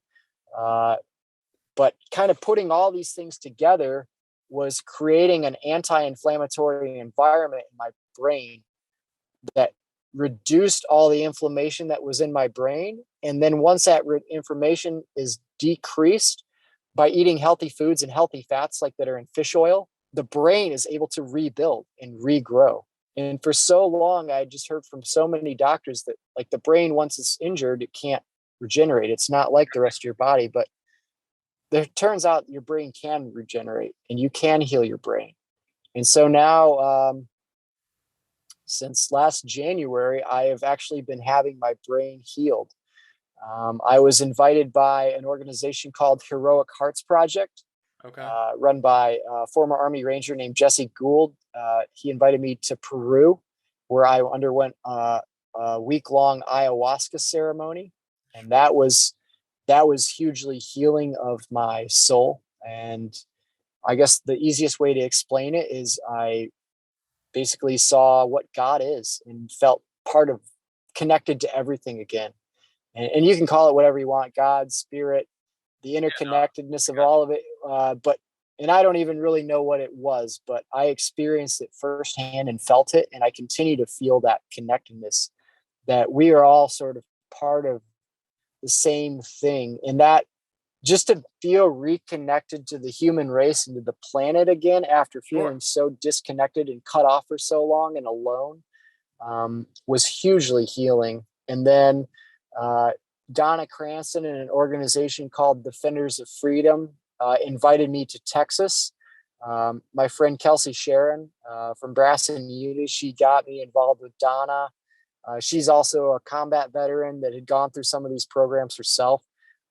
But she got me in contact with Donna Cranston and Defenders of Freedom, and they provided a grant for me to go down to Texas where I did a 2-week intense traumatic brain injury, a TBI clinic at Resiliency Brain Clinic. Yeah. And there I was exposed to all of these modalities that are out there to heal your brain. And unfortunately, they're largely limited to people who can afford it to pay for it themselves. Yeah. But this nonprofit, Defenders of Freedom, funded me to go through the program. And there, what they do is they do a really extensive blood panel, again, to assess your physiology and see what they can actually measure and see what's off, addressing any deficiencies. And then they also do a full neurological evaluation. So they look at all the neurological dysfunction I had, which I have a lot of local nerve injuries. My median nerve was severed. A nerve in my leg was severed. So I have some localized nerve injury. Sure. But then they were also able to see that because I had a severe brain injury on the right side of my head, it looks like the left side of my body, which is controlled by the right side of your brain, has a lot of weakness. And so they were able to see where my deficiencies were. They did a full range of testing, from reaction testing, memory testing, and all these balance tests. Mm-hmm. And over the course of the 2 weeks, they run you through all of these different modalities. A really big one was transcranial magnetic stimulation, which is basically it's like a Tesla coil. So think of like an MRI machine, this little magnetic thing, and they put it up against your skull, and they pulse it at a certain frequency and intensity on both sides of your brain and your frontal lobe. Okay. And after 7 minutes on this machine, you feel like the relaxation after having a few beers, except you have no deficiencies that alcohol could induce. So you're fully capable, your balance is good, your cognitive functioning, but you just feel that relaxation. And so we would do that 3 times a day. There were a bunch of visual things that we did with eye movement that help, as your eyes being an extension of your brain. By training your eyes, it helps to exercise your brain and help it heal. Mm-hmm. They give you dietary recommendations to help keep inflammation low. And then there's a whole bunch of other stuff you do there too. But all in all, I came out after 2 weeks and all of my testing had dramatically improved. My memory had dramatically improved. My reaction time, my balance, all my physiological functioning. And I even started to get motion back in areas that I thought were completely severed from nerve damage are starting to work again. My goodness. So, and that was just in 2 weeks. And so now I'm on continued care with them. I'm also still getting help through Warrior Angel Foundation. Heroic Heart still has counselors for my wife and I. And fortunately, there are all of these veteran nonprofit organizations that are kind of filling the gap for the shortcomings in the VA and healthcare elsewhere. Yeah. But as guys like myself and some of these special forces warriors, if we're able to heal from the severe injuries that we've gone through, I hope that can give other people hope to see that whatever medical issue you may be dealing with, or just, the chronic stress of life wearing you down and causing neuroinflammation, there are ways to reverse aging, to reverse damage that's been done, and to get back to feeling like you're a teenager again in a lot of ways, and get back, your libido, and get back your drive and your energy. And there's ways to do that, but it doesn't just come in a pill. And, unfortunately, most of our healthcare is very focused on take a drug. I mean, a lot of people want that. They just want the easy solution. But the truth is that's not a solution at all. That's just prolonging and compounding the problem over time. Yeah. And so, it's exciting to see that there's other stuff out there, and there's other options for people, and that they really help. And if they can help what I've gone through, I think they could help everybody. But now I'm on the up and up. I'm on a positive trajectory again in my life. I'm not 100% yet, but I am doing better, and I am a better father, a better husband. I'm re-engaging my brain. I'm able to read again and Wow. learn.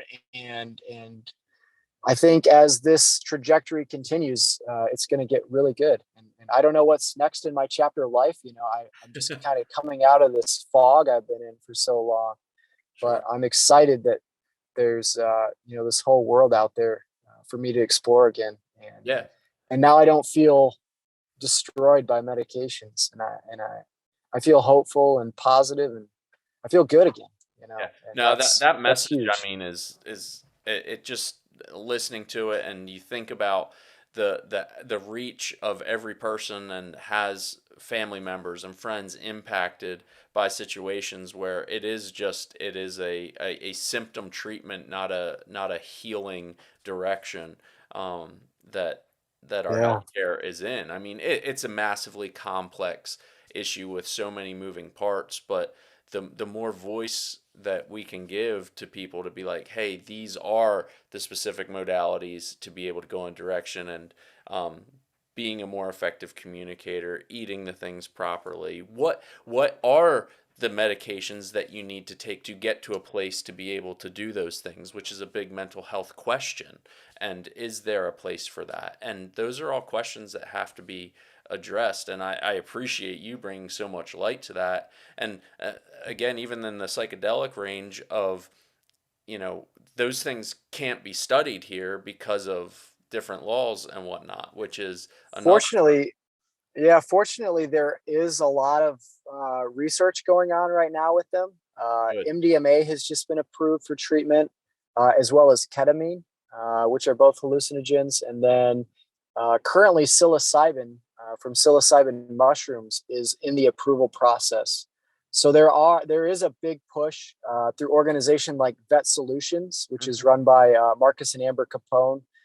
He's a former Navy SEAL who went through a lot of issues with things after the military and the poor healthcare, and dealing with you know PTSD and brain injury, and went through his own struggles to get better. But there are a lot of forces in play right now to try to make these things more available and to get them more legalized in the United States so veterans can get access to these. Mhm. Um, and I'm not saying they're for everybody. I'm not saying you Sure. just do psychedelics and you're going to magically be better. No, I don't hear that at Um, all. but if it's something that could potentially be right for you, I personally have had a massive amount of positive effect from them, as I've seen a lot of other veterans as well. Yeah.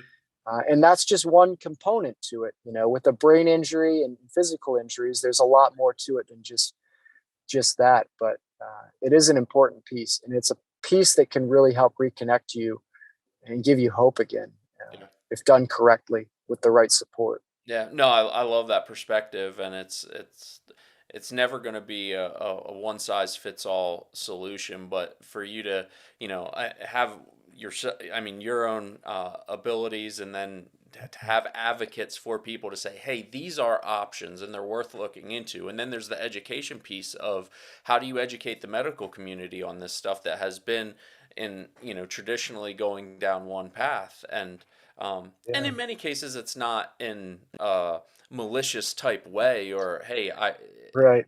I want it to be this way, but how do we open up the avenues for education of different generations of medical staff? And I Yeah.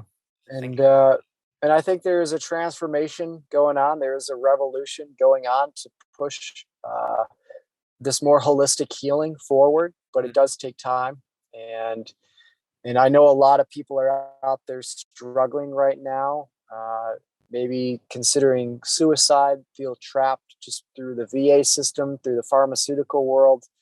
But I hope you hear this message and you maybe start doing some research outside of that box and know that there are other options that can really help you. And you've really got to take control of your own medical health, though. And it's not going to be a pill. It's probably going to be a big lifestyle change, dietary changes. You're not going to be able to maybe eat some of the things or drink some of the things you used to like to eat and drink. sure, Uh, but I can tell you from personal experience, by doing that, at least for a while, you're gonna help yourself get better through diet, exercise, nutrition.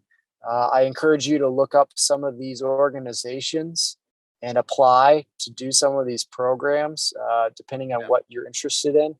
But there are a huge amount of veteran organizations and nonprofits out there that want to help people. Yeah.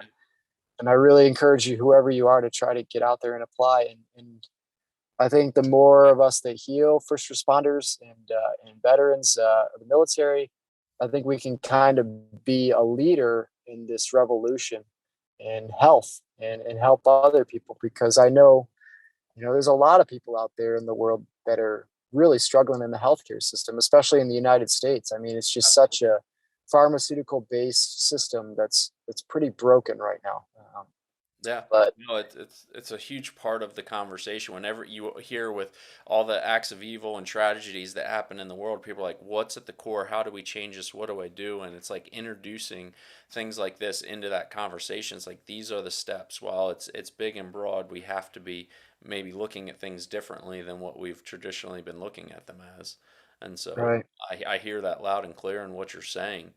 Um, what kind of was the catalyst to kind of push you into getting this message out? And now that you're on this path of healing, that taking this mission and driving it out to let other people know this stuff is out there.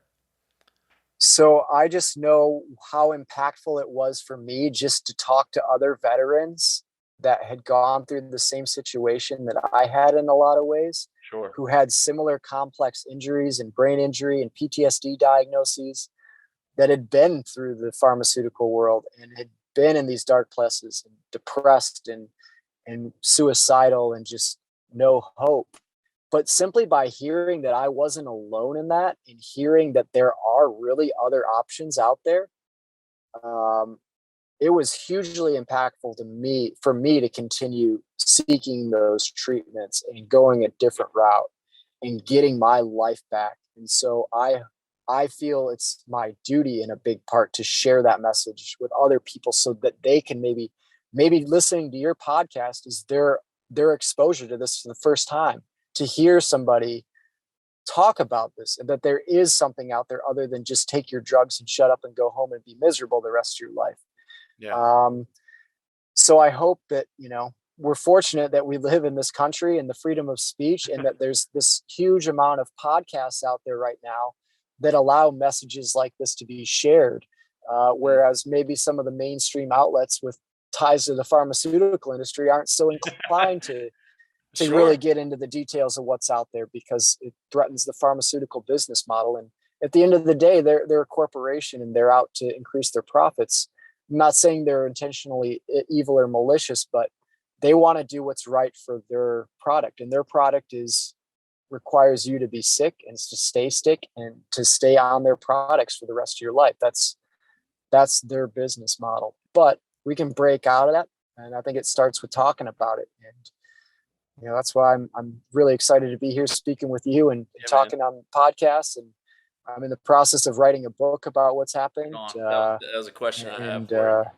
and so yeah, I'm excited to share this and talk to people and help lift other people up, because as we keep lifting each other up, I think we're going to see the world around us heal.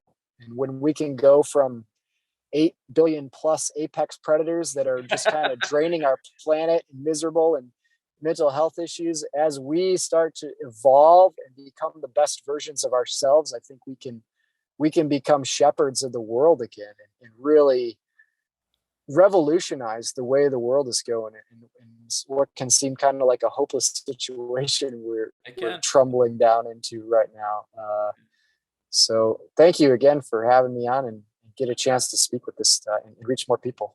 Absolutely, man. No, I love the positive perspective on it. That hey, there are options out there for us. And I wanted to ask you, what are you learning right now? Like, what has your attention from all these things that you've been through and have shared? Is there something that really has your attention? Something that's exciting for you, or is it just in the emphasis of doing the book right now, or in As far as exciting in the treatment options, No, I'm just thinking in general, like of everything that's going on in our culture and everything that is there something that is like, man, I'm learning about this. It has my attention. Um, I'm always well, curious where that is because of what you've been through and where your focus is. I mean, I've certainly had a lot of attention in healthcare after going through the ringer in the current healthcare system and the VA Sure. system. Yeah. And then we went through the whole pandemic and all of that that went down. That was, we just our healthcare is a serious issue. People's health has got to be a higher priority, and Yeah.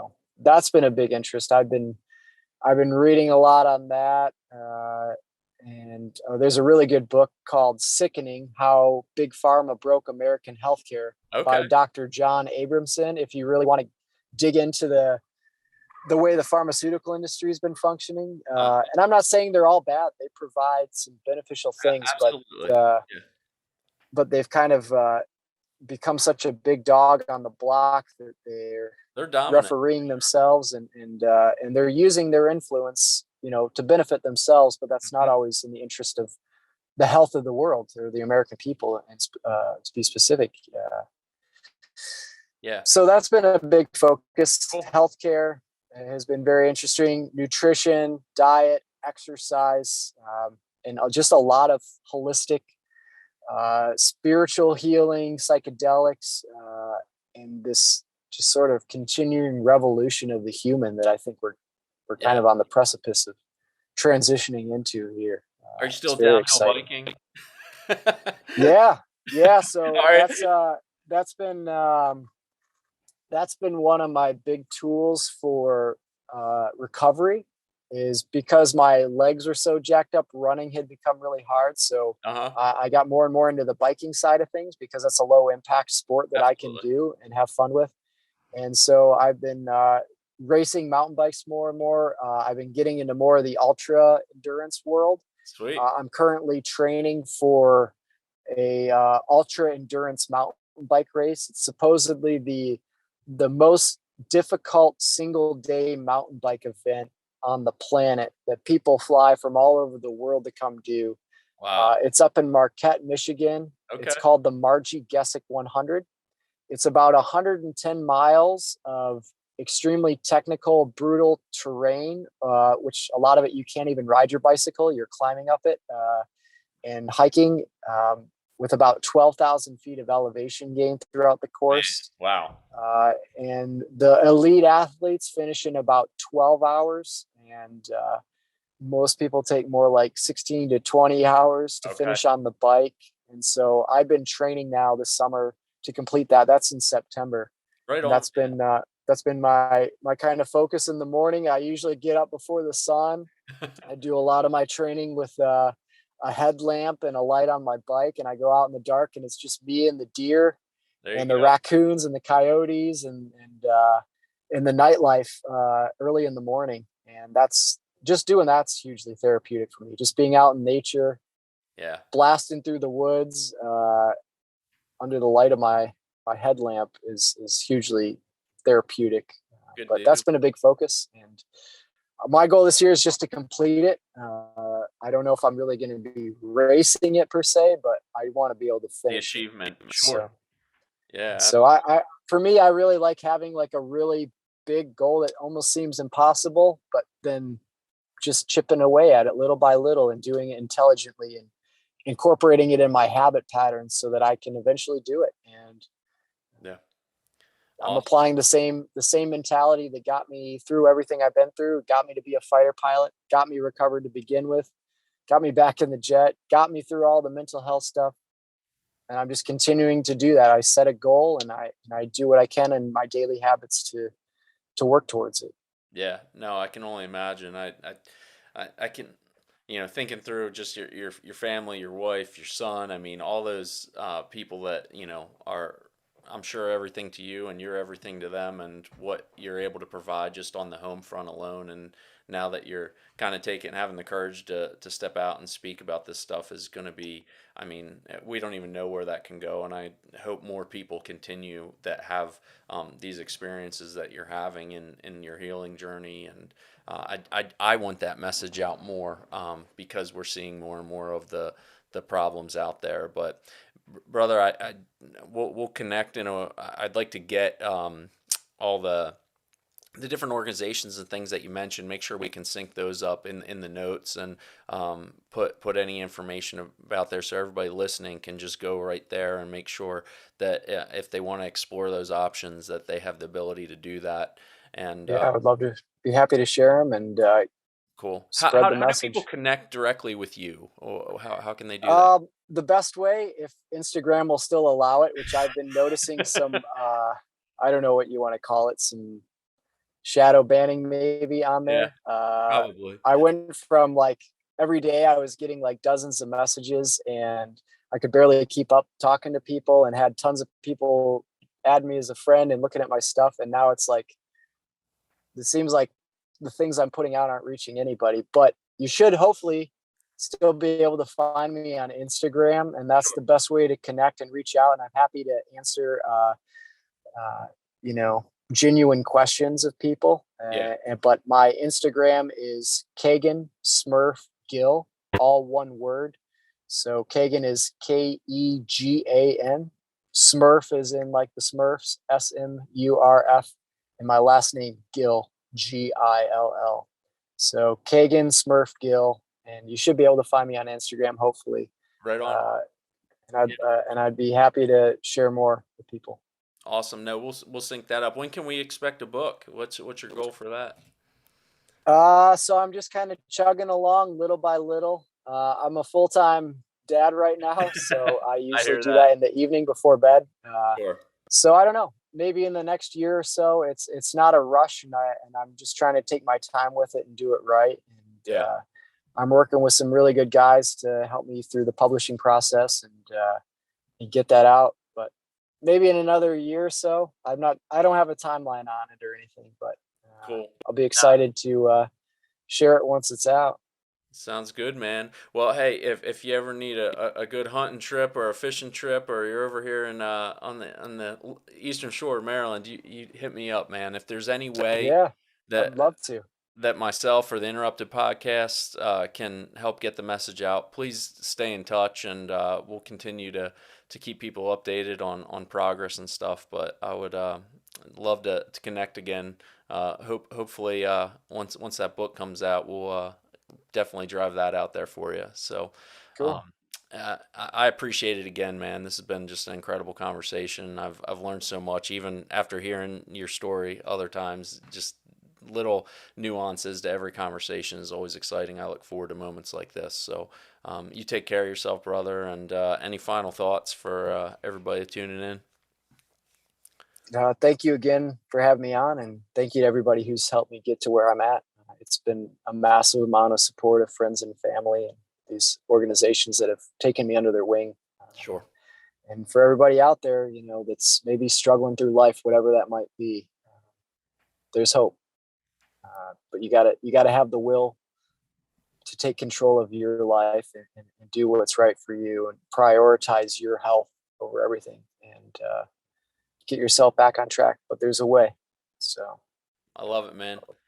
Cool. Well, we'll end it on that. I appreciate it, brother. We'll be talking soon. yeah, good to see you.